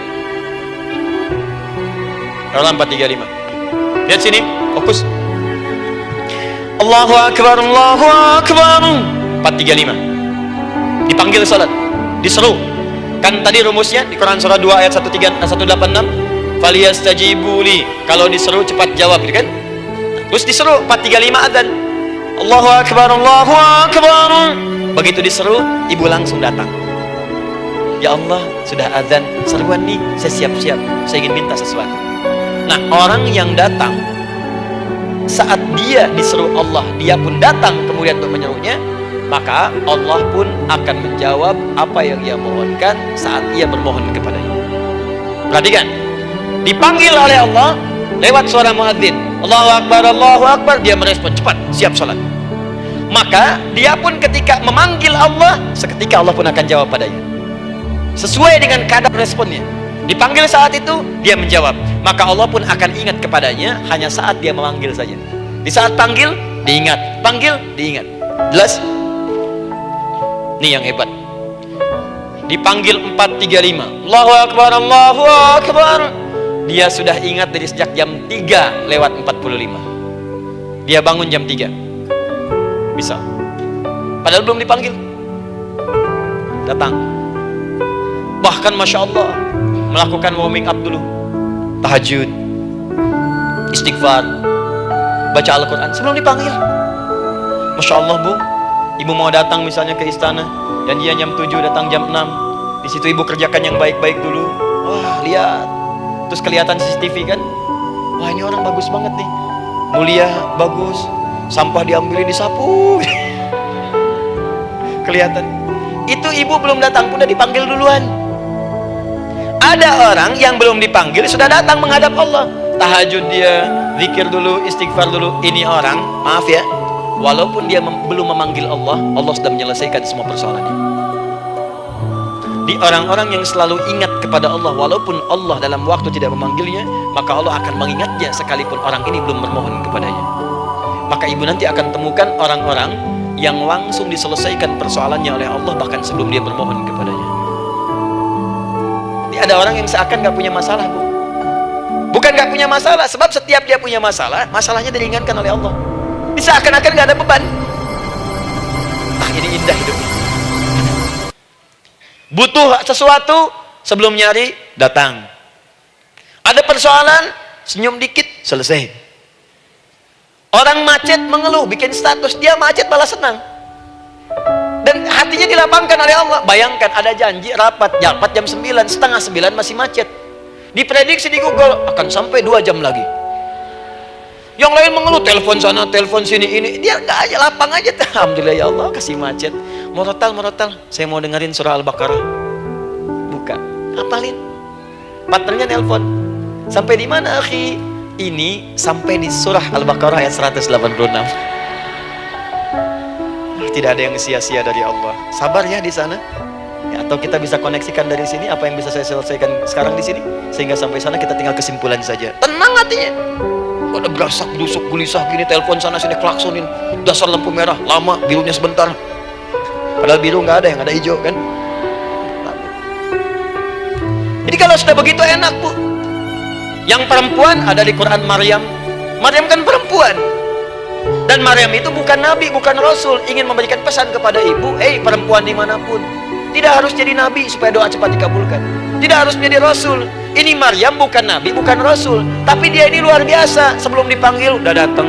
Zikirnya tak terlukiskan. Mohon kepada Allahnya luar biasa. Menjaga diri dari hal yang dilarang oleh Allah. Apa hasilnya? Sebelum diberikan bahkan oleh pamannya sudah ada kebutuhan.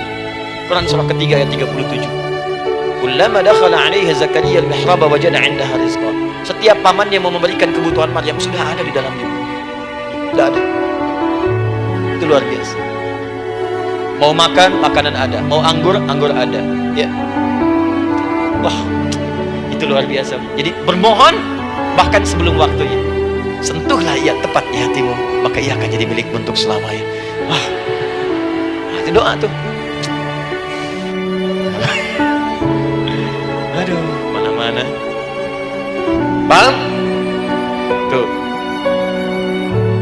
Ini kalau yang standar-standar saja itu biasa. Maka datang sebelum waktunya. Datang. Atau datang pas dipanggil. Standar. Jadi kalau 4.35 adzan, Allahu Akbar, Allahu Akbar, ibu bangun. Siap sholat, siap sholat. Itu standar. Yang dulu bahagia. Naikin lagi levelnya. Yang celaka itu ya ini nih. Dipanggil 4.35, baru bangun 5.34.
Nabi Zakaria punya persoalan, sudah berumah tangga, belum ada keturunan, fisiknya sudah letih, rambutnya sudah memutih, dan mohon maaf istrinya divonis menopause dan mandul secara medis klinis. Apa yang beliau kerjakan? Sholat. Dalam sholatnya bermohon kepada Allah. Perhatikan permohonannya. Qala rabbi habli min ladunka dzurriyyatan thayyibah. Ya hunalika da'a Zakaria rabbah, qala rabbi habli min ladunka dzurriyyatan thayyibah innaka sami'ud du'a. Ya Allah, aku bermohon kepadamu, anugerahkan aku keturunan. Semua mengatakan aku gak mungkin punya keturunan. Hanya engkau yang tidak punya batas dalam pemberian. Engkau pasti mendengar doa saya. Kalau pada yang maha mendengar tidak mengabulkan juga, lantas kepada siapa lagi aku mesti memohon? Doa ini dipanjatkan oleh beliau dalam keadaan sholat, sedang berdiri dalam sholatnya. Jadi ibu maaf ya, tolong jangan salah berpikir. Semua nabi dan rasul, orang soleh sebelumnya itu sholat. Cuma kita lebih sempurna gerakan dan jumlahnya, sempurna. Orang dulu sholat. Nabi Musa sholat, Quran surah 20 ayat 14. Nabi Isa sholat, Quran surah 19 ayat 31 sampai 33. Nabi Ismail sholat, Quran surah 19 ayat ke-55. Semua sholat. Sholat. Nabi Zakaria saat punya masalah sholat. Dalam berdirinya minta dalam sholatnya. Dari mana Ustadz taunya beliau minta dalam berdiri dalam sholat? Ayat 39 ya baca. Quran surah ketiga ayat 39. Fanadatul malaika, maka doanya itu dijawab oleh Allah. Datang malaikat menyampaikan jawaban. Wa huwa qaimun yusalli fil mihrab. Sedangkan beliau masih berdiri dalam sholatnya di mihrab. Masih berdiri dalam sholat. Dalam sholat itu minta. Makanya semua bacaan sholat itu permintaan isinya. Dan dikabulkan oleh Allah. Anallaha yubashshiruka bi Yahya.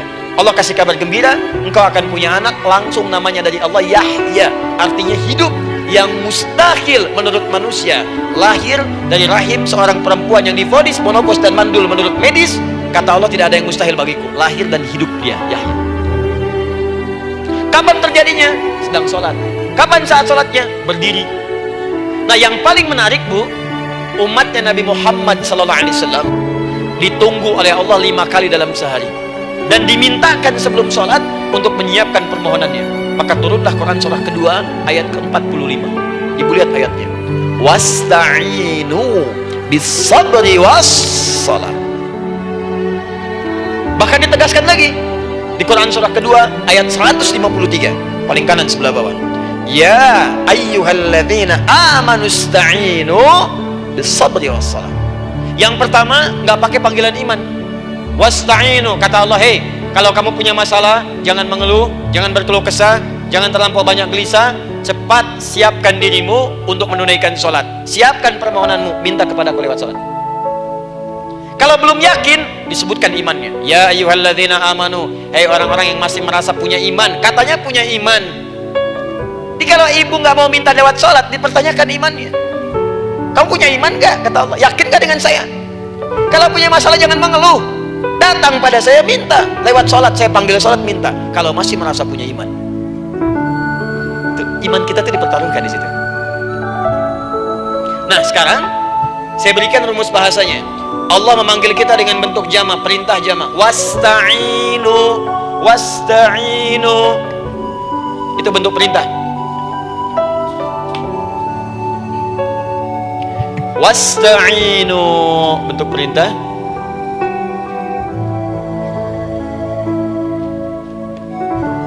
Wasta'inu. Dan jika kalian, perhatikan cara menerjemahkannya, dan jika kalian punya persoalan dalam hidup, punya kebutuhan, maka bergegaslah, siapkan dirimu untuk minta kepadaku solusi. Wasta'inu, dan mintalah oleh kalian pertolongan, solusi. Bisabri wassalah. Pertama, sabar dulu. Sebelum sholat, sabar dulu dengan itu. Tahan dulu, terima dulu. Jangan mengeluh, terima dulu. Nanti dalam sholat minta solusi. Itu maksudnya. Punya masalah sekarang jam 9 lewat, sabar, tahan dulu. Koreksi diri, istighfar. Nanti zuhur minta. Atau duha sekarang sholat, datang ke masjid, sholat duha minta. Tahiyatul masjid minta sekarang. Sabar. Ini sabar, terima dulu. Jangan mengeluh, sabar. Ingat, terima, sabar. Karena Allah mustahil memberikan ujian masalah kalau kita tidak sanggup menerimanya. La yukallifullahu nafsan illa. Saya sering katakan, Bu, ya, maaf kalau kalimat ini mungkin kurang berkenan, tapi kalimat ini nyata. Kalau ibu sekarang punya masalah seberat apapun, itu artinya hanya ibu yang sanggup untuk menerimanya. Saya tidak. Betul, karena itu persoalan itu dititipkan kepada ibu, bukan kepada seorang bernama Adi Hidayat. Ibu yang dipercaya. Ya, ibu dipercaya oleh Allah. Kenapa ibu tidak yakin dengan itu? Karena cuma ibu yang bisa mengatasi. Ibu yang mampu, saya tidak. Karena itu dititipkan pada ibu. Kaidahnya, la yukallifullahu nafsan illa wus'aha. Allah nggak akan berikan beban, ujian, masalah kalau dia nggak mampu. Artinya kalau saya nggak mampu, saya nggak dikasih. Ibu mampu, ibu diberi. Jangan mengeluh. Kenapa mesti saya, ya Allah? Kamu mampu. Ya Allah, why me? Why not? Kamu yang bisa. Nah, sekarang wassalah, setelah terima itu, tapi juga jangan terlampau kepedean. Memang cuma saya yang mampu, ya, bikin status. Kemudian sholat, kita akan katakan, ya Allah, Engkau perintahkan saya untuk minta tolong. Sekarang saya akan minta kepadamu. Lalu kita katakan, maaf ya, ya Allah, saya sekarang punya masalah. Saya ingin bermohon kepadamu. Saya ingin minta kepadamu, ya Allah. Saya mohon, ya Allah. Maaf, Bu, ya, maaf ya, sebentar. Ibu kalau punya masalah sedikit atau banyak? Banyak. Yang punya masalah ibu saja atau anak juga punya masalah? Kadang-kadang, bukankah anak yang punya masalah ibu yang minta? Bukankah suami yang punya persoalan ibu yang bermohon? Iya kan? Karena itu, kalau kita ingin memohon kepada Allah dengan persoalan yang kompleks mewakili yang banyak, maka pertama kalimatnya diawali dengan huruf na. Berarti kami, kita, semua. Jelas ya? Nah, ibu ingin robah kalimatnya minta tolong. Kata Allah, minta kepadaku pertolongan. Wasta'inu. Ibu ingin robah menjadi bentuk permintaan. Rubah kalimatnya menjadi nasta'in. Nasta'in. Nasta'in.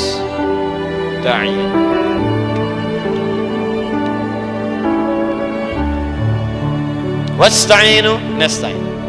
Minta kepada siapa tadi? Allah. Boleh minta kepada selain Allah?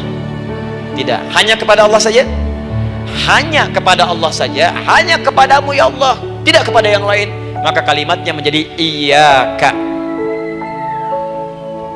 Iyyaka. Hanya kepadamu saja ya Allah.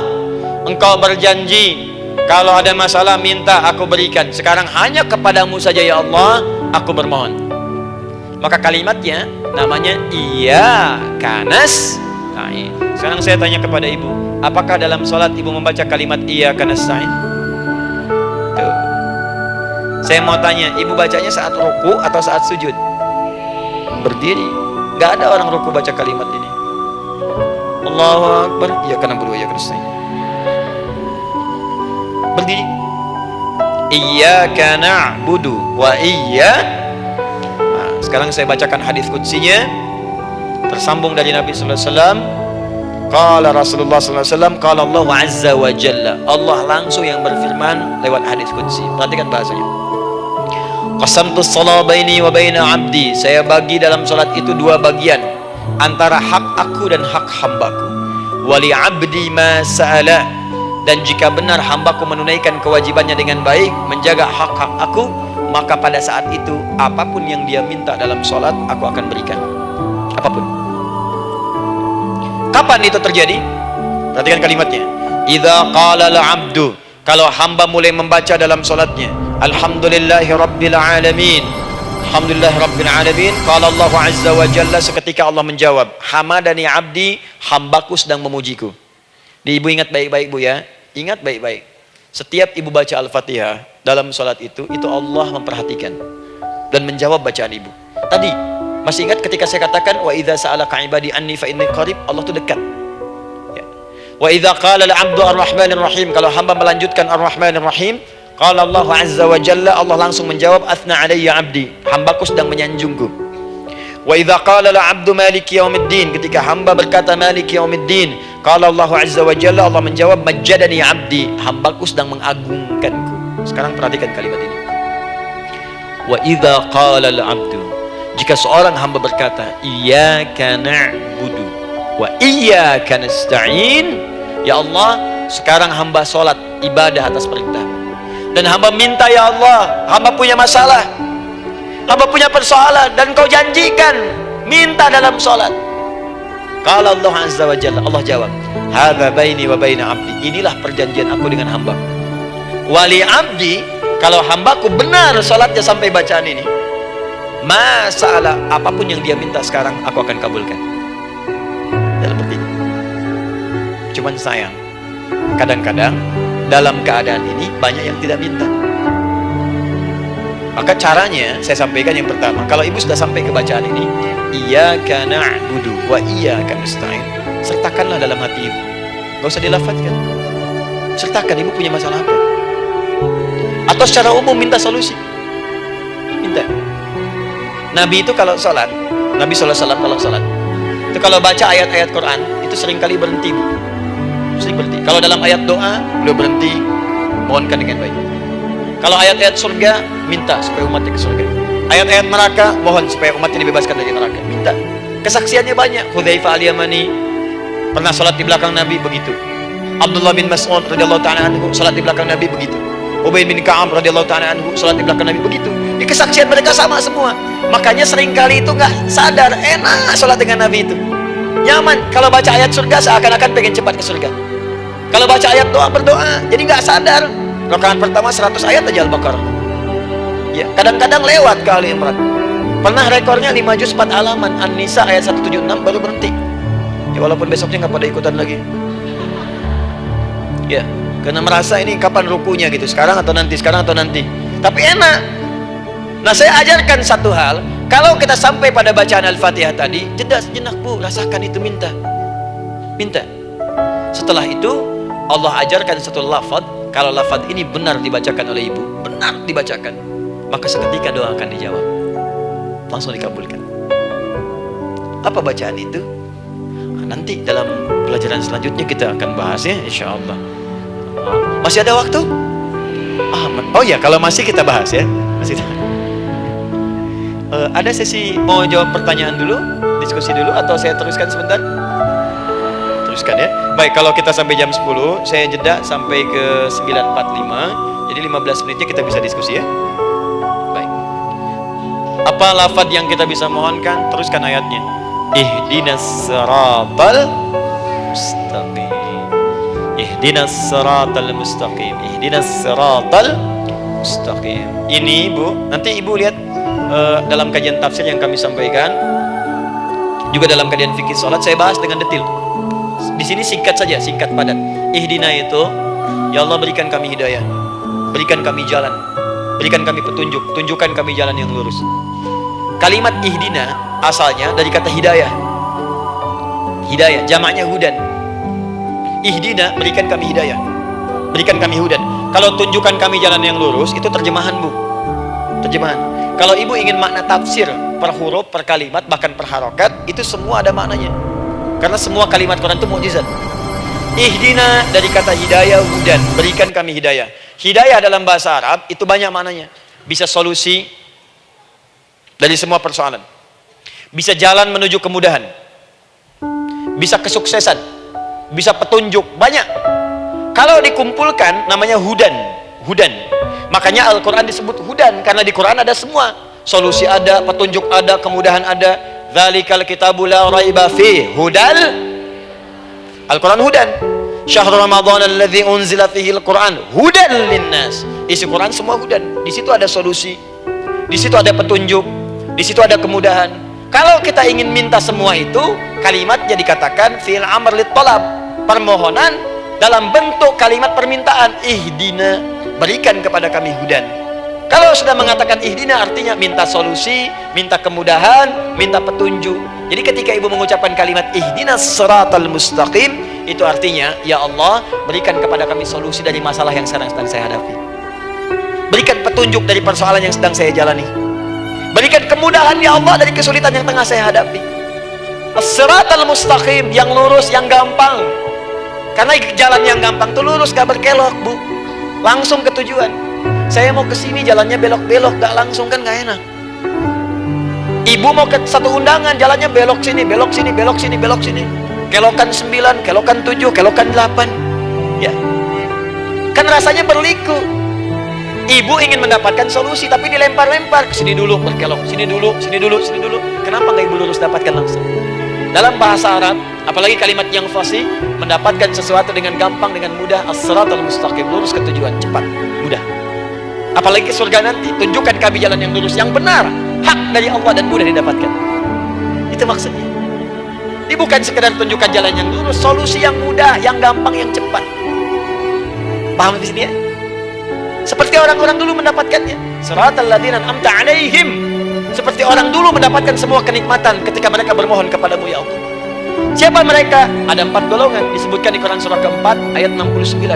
Ada para nabi, orang-orang jujur siddiqin, para syuhada, dan orang-orang soleh. Ya, wa may yuti'illaha wa rasul fa ulaika ma'al ladzina an'ama Allahu 'alaihim minan nabiyyina was-siddiqina wasyuhada was-sholihin. Para nabi dulu berdoa, ya Allah, saya ada masalah, dikabulkan. Kita minta ya Allah, sekarang saya berdoa, tolong kabulkan seperti nabi-nabi dulu dikabulkan. Nabi Ayub sakit, berdoa dikabulkan. Kita sakit, dikabulkan. Nabi Ibrahim ada ujian, dikabulkan. Nabi Ibrahim punya ujian dengan anak. Kita ada ujian dengan anak, minta dikabulkan. Anak-anak berselisih, ada yang dendam, yang iri. Seperti anaknya Nabi Yakub. Nabi Yakub berdoa dikabulkan, kita minta dikabulkan. Ada syuhada, berdoa dikabulkan, kita minta dikabulkan. Orang soleh berdoa, minta dikabulkan, kita minta dikabulkan. Ya Allah, seperti Engkau kabulkan doa orang-orang dulu yang melahirkan nikmat, mohon kabulkan kami yang minta sekarang dan mendapatkan kenikmatan itu. Itu maksudnya. Ya, siratal ladzina an'amta 'alaihim. Siapa an'amta 'alaihim di sini? Ulaikal ladzina an'amallahu 'alaihim. Sama persis kalimatnya. Minan nabiyyin was-siddiqin wasyuhada'i was-shalihin. Ini jangan diartikan sebatas terjemahan. Walaupun di musim haji sekarang itu bisa dipakai. Saya tugas 2010 di Mekah. Ada jemaah kesasar, lupa maktab. Kemudian ingin balik, nggak tahu jalan. Dia ketemu askar. Askar nggak bisa bahasa Indonesia, dia nggak bisa bahasa Arab. Tapi dia hafal Al-Fatihah. Datang kepada askar, dia tunjukkan gelangnya. Pak, ihdinas siratal mustaqim.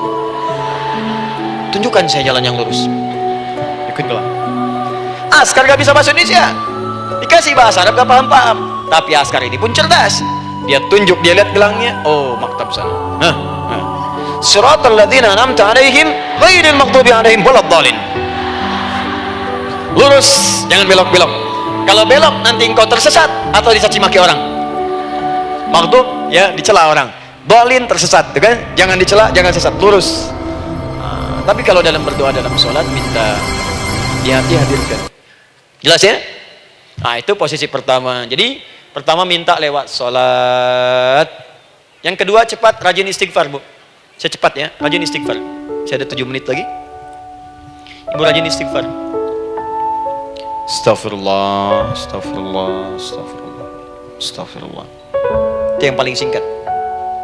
Astaghfirullahaladzim, astaghfirullahaladzim, astaghfirullahaladzim. Itu yang menengah.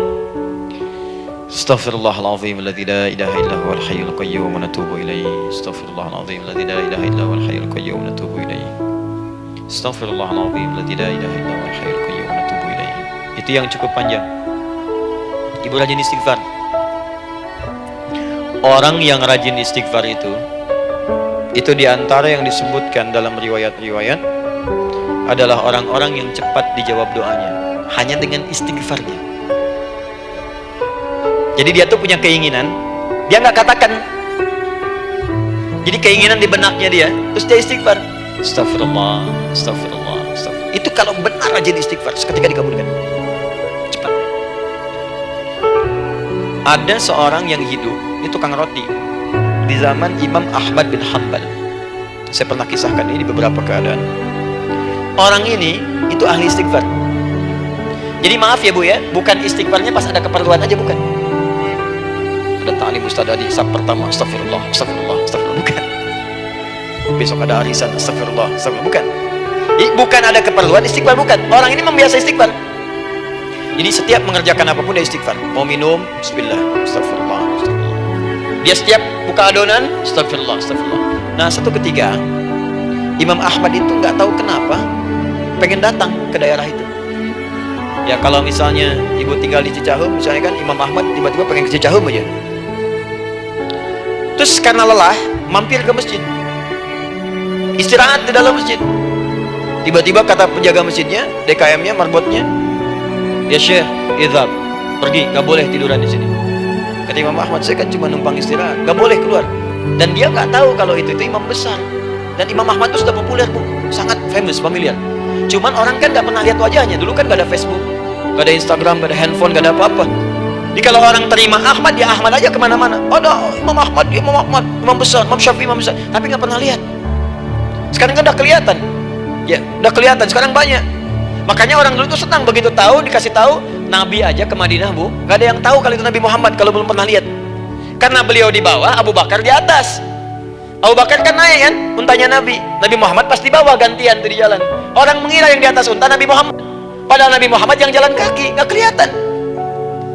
Makanya responnya bola ketika tahu Nabi, senang luar biasa. Minta doa, minta ini, minta itu. Orang sekarang tidak, karena sering banyak lihat di TV media sosial, begitu ketemu minta foto. Lain kisahnya, nggak tahu dia, pergi keluar. Kata Imam Ahmad, ya sudah, keluar beliau, nggak mau ribut, istirahat di luar, di pelataran. Di sini juga nggak boleh. Lihat kalimatnya, barah, keluar, pergi. Barah itu kasar, Bu. Begitu kemudian didebat lagi, saya cuma di luar. Rawah itu dari kata roh, Bu, itu paling kasar. Artinya keluar dengan roh-rohnya sekalian. Rohnya pun jangan di sini, ya. Jadi kalau ibu nanti di Masjidil Haram misalnya kan, ada kalimat itu artinya kesal bu askarnya. Ya, keluar. Misalnya idzabi anti, nggak mau, saya mau di sini. Ya, Barwa pergi. Sampai keruah dengan ruh-ruhnya. Itu artinya ibu disuruh pergi. Ya, bukan jangan mengelak lagi. Ruah. Saya bukan ruah, saya roh hayati. Suruh pergi. Imam Ahmad pergi tuh akhirnya. Pergi, di jalan kelihatanlah tukang roti tadi. Begitu kelihatan capek lah dipanggil, Syekh, kayaknya lelah, istirahat di sini. Dan tukang roti pun nggak tahu kalau itu Imam Ahmad. Begitu istirahat, duduk, kelihatan Imam Ahmad setiap keadonan, astagfirullah. Bikin lagi, astagfirullah. Imam Ahmad tahu faidah itu. Tapi ingin menguji si tukang roti ini, ditanya, ya akhi, kamu ini kenapa setiap Anda menanam adonan itu, tepung itu, Anda mengucapkan istighfar? Astagfirullah. Perhatikan jawabannya. Wallahi demi Allah, tidak pernah saya beristighfar dalam setiap aktivitas saya, kecuali Allah selalu mengabulkan doa yang saya mohonkan. Di setiap minta, astagfirullah, itu dikabulkan. Cuman satu yang sampai sekarang belum terkabul. Apa itu, kata Imam Ahmad?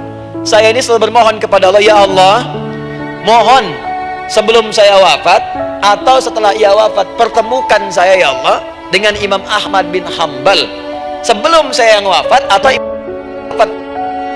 Imam Ahmad. Kata Imam Ahmad, astagfirullah, Allahu Akbar.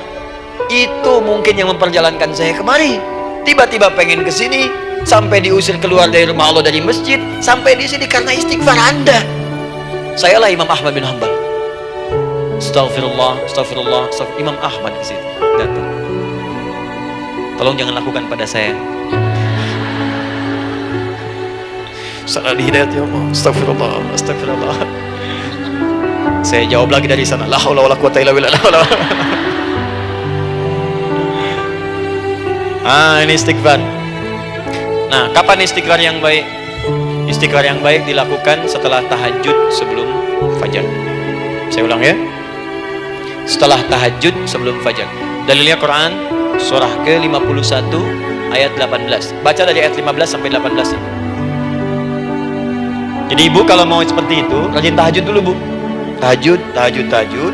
Setelah itu biasakan istighfar, itu latihan dulu, itu baru latihan. Ingat ya, istighfar menjelang fajar di waktu sahar, itu baru latihan. Astagfirullah. Nanti kalau sudah banyak latihan, ibu akan refleks. Mau duduk masuk mobil, astagfirullah. Duduk mau makan, astagfirullah. Ya, kadang-kadang ibu mau ambil handphone, astagfirullah. Itu refleks di lisan kita keluar. Ahli istighfar itu gak direncanakan keluar di lisannya. Astagfirullah. Kalau sudah seperti itu, berbahagialah. Karena apapun kadang ibu inginkan, sepanjang itu ibu butuhkan, seketika dikabulkan. Ya. Yang ketiga, yang terakhir.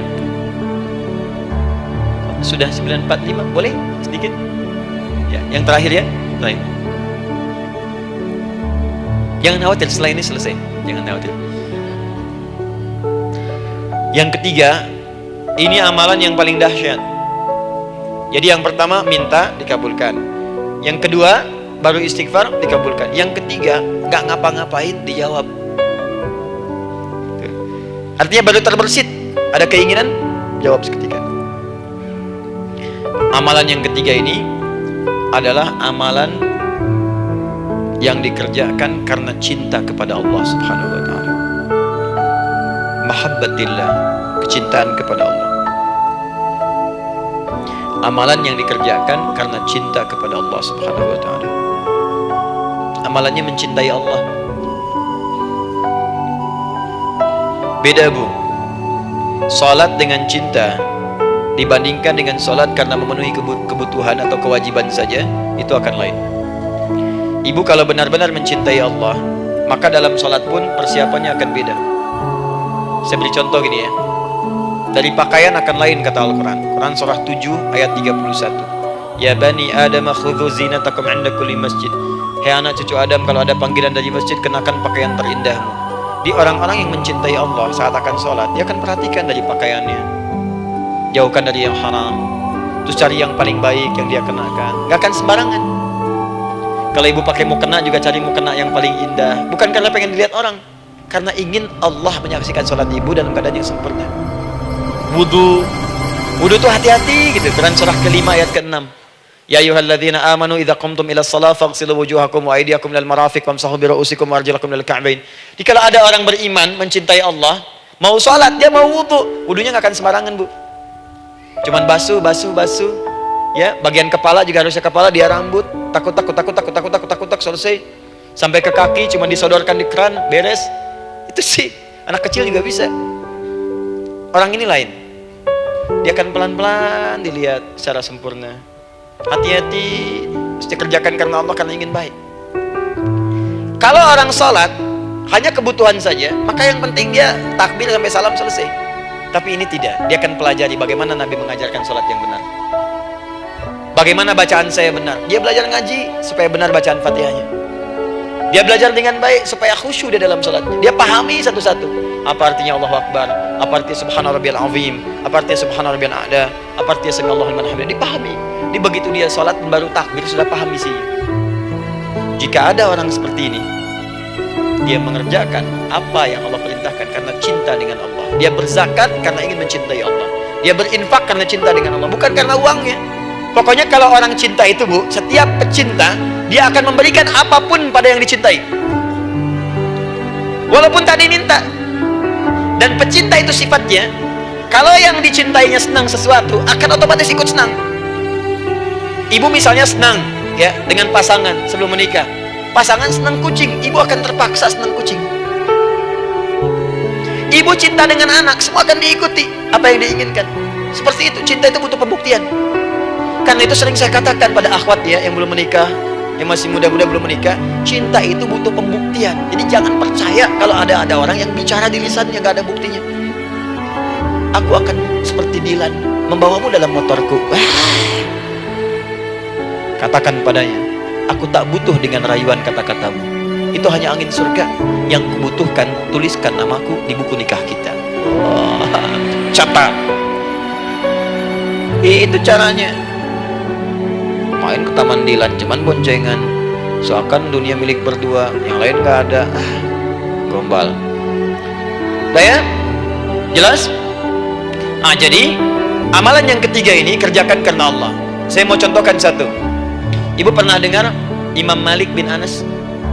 Pernah ya? Gurunya Al-Imam Asy-Syafi'i, Imam Malik bin Anas, lahir di kisaran tahun 94-95 Hijrah. Siap, Kang Dan? Baik, ini terakhir nih, saya tutup nih. Benar-benar terakhir, betul-betul. 10 menit lagi kalau ada nanti tanya jawab sedikit. Imam Malik ini, Bu, itu Masya Allah, saking cinta pada Allah dan Rasul, itu tidak pernah, jangankan sholat, dalam beliau memberikan fatwa pun akan mencari pakaian yang paling bagus, paling indah. Dan beliau menjaga adab dalam menyampaikan kalimat Nabi pun itu luar biasa. Sampai satu kali pernah pakai jubah bagus, indah, ada lebah menyengat di kepalanya, sedang menyampaikan hadis. Saking hormatnya terhadap hadis Nabi, lebah itu dibiarkan menyengatnya. Nggak mau memutus kalimat Nabi, hadis Nabi, hanya untuk mengusir lebah, dibiarkan sampai tersengat. Apa yang Allah berikan kepada beliau? Allahu Akbar. Satu kali singkat berdiskusi dengan muridnya Al-Imam Asy-Syafi'i. Kata Al-Imam Asy-Syafi'i, ya guru, setahu saya rizki itu dicari dulu baru dikasih. Imam Malik lebih tinggi ilmunya pada saat itu. Beliau tahu ada 8 jenis rizki. Ya Syafi'i, ada rizki yang tidak perlu dicari, Allah berikan. Wah, berdebat tuh sampai berpisah. Setelah itu secara singkat Imam Asy-Syafi'i lewat di kebun anggur sedang panen anggur besar. Tiba-tiba tergerak untuk membantu, datang ke situ bantu. Begitu selesai dikasih hadiah anggur banyak, besar-besar, indah, enak, gitu kan? Ketika diberi itu langsung senang beliau. Bukan karena anggurnya, karena merasa pendapatnya benar. Jadi begitu bekerja baru dapat. Dibawalah anggur ini diberikan pada gurunya. Perhatikan adabnya terhadap guru. Jadi kalau ibu adabnya bagus pada guru, keberkahan dapat, ilmunya pun menghunjam di jiwa. Imam Syafi'i nggak merasa benar, tapi memberikan sebuah jawaban dengan adab. Guru, tadi itu ada panen anggur, saya mencoba membantu. Begitu saya bantu dikasih anggur, dikencangkan kalimatnya. Begitu saya bantu dikasih. Dibantu dulu baru dikasih. Kalau saya nggak bantu, saya nggak dikasih. Apa jawab Imam Malik? Imam Malik tersenyum, tertawa. Tabassama dhahika. Masya Allah, Syafi'i, bahasa kita. Tadi itu saya keluar mau ngajar, siang-siang terik begini saya kepikiran, ya Allah, kalau makan anggur yang enak-enak, enak banget sekarang ini. Ada anggur sekarang. Tuh. murid berikhtiar, guru mendapatkan hasil. Setelah itu Asy-Syafi'i naik dan jadi bintang di zamannya, sampai kekinian pun luar biasa, dan mendapatkan barakah gurunya seperti gurunya dapatkan, muridnya pun meraihnya. Itulah 3 cara bagi kita untuk bermohon kepada Allah. Jika ingin dipercepat oleh Allah, bisa lewat salat, bisa lewat istighfar, bisa juga dengan menciptakan amalan-amalan atau mengikuti amalan-amalan yang dicintakan atau ditujukan untuk mencintai Allah Subhanahu wa taala. Ibu bisa paham ini? Baik. Kemudian berdoa. Tapi yang jadi masalah, Ustadz, ketika berdoa kok belum dikabulkan juga? Apa ciri doa dikabulkan? Seperti apa kita tahu doa kita dikabulkan? Itu mungkin kita bahas di episode yang berbeda insyaallah. Alhamdulillahi Rabbil Alamin Ar-Rahmanir Rahim Maliki Yawmiddin Iyyaka na'budu wa iyyaka nasta'in Ihdinas siratal mustaqim Siratal ladzina an'amta 'alaihim ghairil maghdubi 'alaihim waladdallin Allahumma nahmaduka hamdan syakirin hamdan na'imin hamdan yuwafi ni'amahu wa yukafi'u mazidah Ya Rabbana lakal hamdu wa lakal syukru kama yanbaghi li jalali wajhikal karim wa li 'azimi sultanik Allahumma salli wa sallim barik ala rasulikal karim nabiyyikal amin sayyidina Muhammadin wa ala alihi wa sahbihi wa ummatihi ila yaumiddin Allahumma rabbana ya ghafur rahim la tada' lana fi maqamina hadha fi kulli maqamin dhanban illa ghafartah. Duhai Allah, kami bermohon kepadamu, Engkau yang Maha Pengampun, Engkau yang Maha Penghapus segala dosa. Kami mengakui kami berbuat salah, kami mengakui banyak dosa kami kumpulkan, maka kami mohon kepadamu ya Allah, jangan biarkan ada satu orang pun berada di sekitaran majlis ta'lim ini kecuali sebelum dia pulang Engkau telah ampuni segala dosa-dosanya, Engkau telah gugurkan dan hapuskan segala dosa-dosanya. Wala hamman illa farajtah. Ya Allah, jika ada satu orang pun di antara jamaah saat ini yang merasakan kegelisahan dalam hatinya, jangan biarkan dia meninggalkan area majlis ta'lim ini kecuali Engkau telah tenangkan keadaan hatinya. Allahumma wala maridan illa syafaitah. Jika ada di antara kami yang tengah Engkau uji dengan penyakit seberat apapun, maka mohon angkat dan sembuhkan segala penyakitnya. Allahumma wala dainan illa qadaitah. Ya Allah, jika ada di antara kami yang berat hidupnya karena lilitan hutang piutang, terjebak riba dan sejenisnya, maka mohon ya Allah dengan keikhlasan amalannya, mohon angkat dan berikan rezeki limpah terlimpah kepada yang untuk melunasi hutang-hutang, terbebas dari lilitan riba dan semacamnya. Allahumma ya arhamar rahimin, Allahumma tubna ilaika min kullil ma'asi. Ya Allah, kami ingin memperbaiki diri kami. Kami bertobat dari segala maksiat yang pernah kami kerjakan. Allahumma aslih ahwalana ma yuqarribuna ila ridhak. Ya Allah, kami bermohon kepadamu, mulai hari ini mohon bimbing kami untuk memperbaiki diri supaya kami bisa lebih dekat denganmu ya Allah. Allahumma aslih azwajana. Ya Allah, kami mohon sayangi dan perbaiki ya Allah akhlak suami-suami kami. Ya Allah, mohon bimbing suami-suami kami jadi suami yang baik, membimbing keluarga menjadi keluarga yang saleh. Allahumma ya Allah, Allahumma arsyad wa aslih ya Allah azwajana zawjatina. Ya Allah, demikian dengan istri-istri kami ya Allah, jadikan mereka perempuan-perempuan yang salihah, bimbing menjadi ibu-ibu yang baik. Allahumma abna'ana awladana dhurriyyatina. Allahumma aslih lahum ya arhamar rahimin liyakunu salihin liyakunu su'ada fid dunya wal akhirah. Ya Allah, anak-anak kami, cucu-cucu kami khawatir berpisah dengan mereka di akhirat nanti. Kami mohon ya Allah, jika memang ada maksiat yang mereka kerjakan karena dosa-dosa kami mohon ampun ya Allah. Perbaiki anak-anak kami, bimbing cucu-cucu kami ya Allah, jadikan mereka anak-anak saleh, anak-anak yang bisa memberikan mahkota kepada kami di akhirat ya arhamar rahimin. Kami malu dengan anak orang lain yang telah hafal Al-Quran. Kami malu dengan anak orang lain yang telah mampu tahajud. Kami malu dengan anak orang lain yang telah bisa membaca Al-Quran dengan baik, sedangkan anak kami masih sibuk dengan dunia ya Allah. Kami takut bila wafat tidak bisa memberikan petunjuk kepada mereka dengan izin-Mu. Allahumma ya arhamar rahimin. Allahumma idza kana hunalika baqiyati ayyamina faj'al baqiyata ayyamina ya Allah hayatan thayyibah. Duhai Allah, kami bermohon kepadamu, jika memang terbentang masa kehidupan bagi kami sampai dengan hari esok, maka mohon jadikan sisa-sisa hidup kami lebih baik daripada hari-hari yang sebelumnya. Wa idza kana hadzal yawm min akhir ayyamina faj'al ya Allah hadzal yawm husnal khatimah. Ya Allah, kami mohon, jika memang hari ini adalah hari terakhir kami hidup dan harus kembali kepadamu untuk wafat, mohon jadikan di hari ini kami husnul khatimah. Allahumma qawwi lisanana ila kulli kalimat at-tauhid la ilaha illallah Muhammadur Rasulullah. Ya Allah, kami mohon, jika kelak kami akan wafat, ringankan lisan kami untuk mengucapkan kalimat tauhid la ilaha illallah Muhammadur Rasulullah. Wa ajib kalimatan bi qawlika ya ayyatuhan nafsul mutmainnah irji'i ila rabbika radiyatan mardiyah fadkhuli fi ibadi wa dkhuli jannati. Ya Allah, kami mohon kelak nanti dalam sakaratul maut nanti, jika kami bermohon kepadamu dengan kalimat tauhid la ilaha illallah, mohon jawab kalimat kami ya Allah dengan panggilanmu yang indah. Ya ayyatuhan nafsul mutmainnah, hai jiwa yang sudah tenang, irji'i ila rabbika radiyatan mardiyah, hai cepat pulang menghadap kepada Rabbmu, hai cepat pulang menghadap kepada Rabbmu, hai cepat pulang menghadap kepada Rabbmu. Aku ridha dengan semua amalmu, engkau pun akan ridha dengan semua pemberianku. Adkhuli fi ibadi wa adkhuli jannati, engkau aku masukkan dalam golongan hambaku, aku siapkan surga untuk menyambutmu. Allahumma ishtaqna bi rasulillah sallallahu alaihi wasallam, ya Allah kami rindu sekali dengan Rasulullah sallallahu alaihi wasallam. Lam na'ish ma'ahu fil hayat wa lam narahu fil manam, kami belum pernah hidup bersama beliau di dunia, tidak mampu menatapnya di alam mimpi. Maka mohon ya Allah, jangan biarkan kami berpisah dengan Rasulullah di akhirat nanti ya Rabbal Alamin. Jumpakan kami dengan Rasulullah di taman Firdausmu yang paling indah. Allahumma ya arhamar rahimin, Allahumma rizqna yusra ya Allah di kullil hujjaj, ya Allah anugerahkan kemudahan, kelapangan kepada para jemaah haji yang berhaji tahun ini ya arhamar rahimin.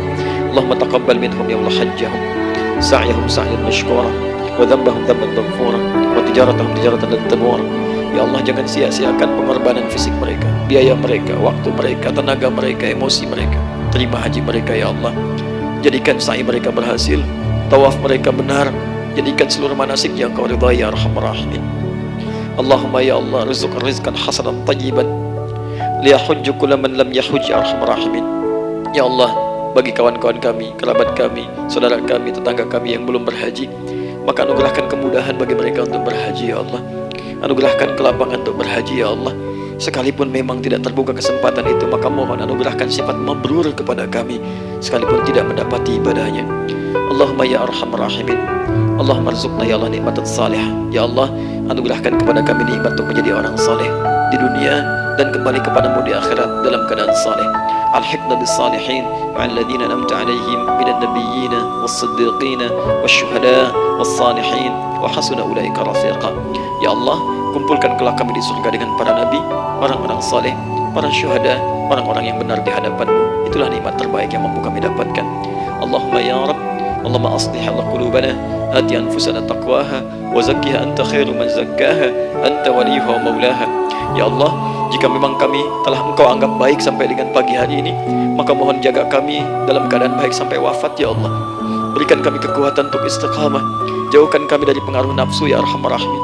Ya Allah, jika ada saat ini orang-orang yang menyakiti kami ya Allah, berkhianat kepada kami ya Allah, menzalimi kami, maka mohon ampuni dosa mereka ya Allah. Maafkan mereka ya Allah, bimbing mereka untuk sadar dan bertobat ya Allah. Titipkan dalam jiwa kami sifat untuk saling menyayangi ya Allah. Titipkan dalam jiwa kami sifat untuk saling memaafkan ya Allah. Titipkan dalam jiwa kami sifat untuk bisa memperhatikan ya Allah. Allahumma ya Rabb, Rabbana atina fid dunya hasanah wa fil akhirati hasanah wa qina adzaban nar. Bifadlika subhana rabbika rabbil izzati amma yasifun. Wassalamun alal mursalin wa akhiru da'wana alhamdulillahi rabbil alamin. Sebelum saya akhiri dengan doa kifaratul majlis dan salam, saya ingin ucapkan terima kasih pada seluruhnya untuk ta'lim kita di pagi hari ini. Semoga Allah menerima semuanya dan semoga Allah muliakan. Dan terkhusus juga untuk Kang Daan, terima kasih untuk kali ini dan semoga istiqamah dalam kebaikan dan Masya Allah amin, amin. Beliau menginspirasi dan saya ingin menjadikan juga beliau sahabat dalam kehidupan untuk seluruhnya. Dan sahabat terbaik selalu memberikan yang terbaik untuk sahabatnya. Karena itu di pagi hari ini saya ingin sampaikan kepada Bapak Ibu sekalian, Bapak mungkin yang hadir, Ibu yang hadir, saya ingin berikan pada sahabat saya satu anugerah yang mungkin Allah titipkan. Saya akan ajak Kang Daan untuk menunaikan ibadah umrah dengan saya di bulan September insya Allah, saat kami akan berangkat pada tanggal 9 September tahun 2019. Saya kira itu dan semoga bermanfaat insya Allah. Semoga Allah muliakan untuk semuanya. Terima kasih.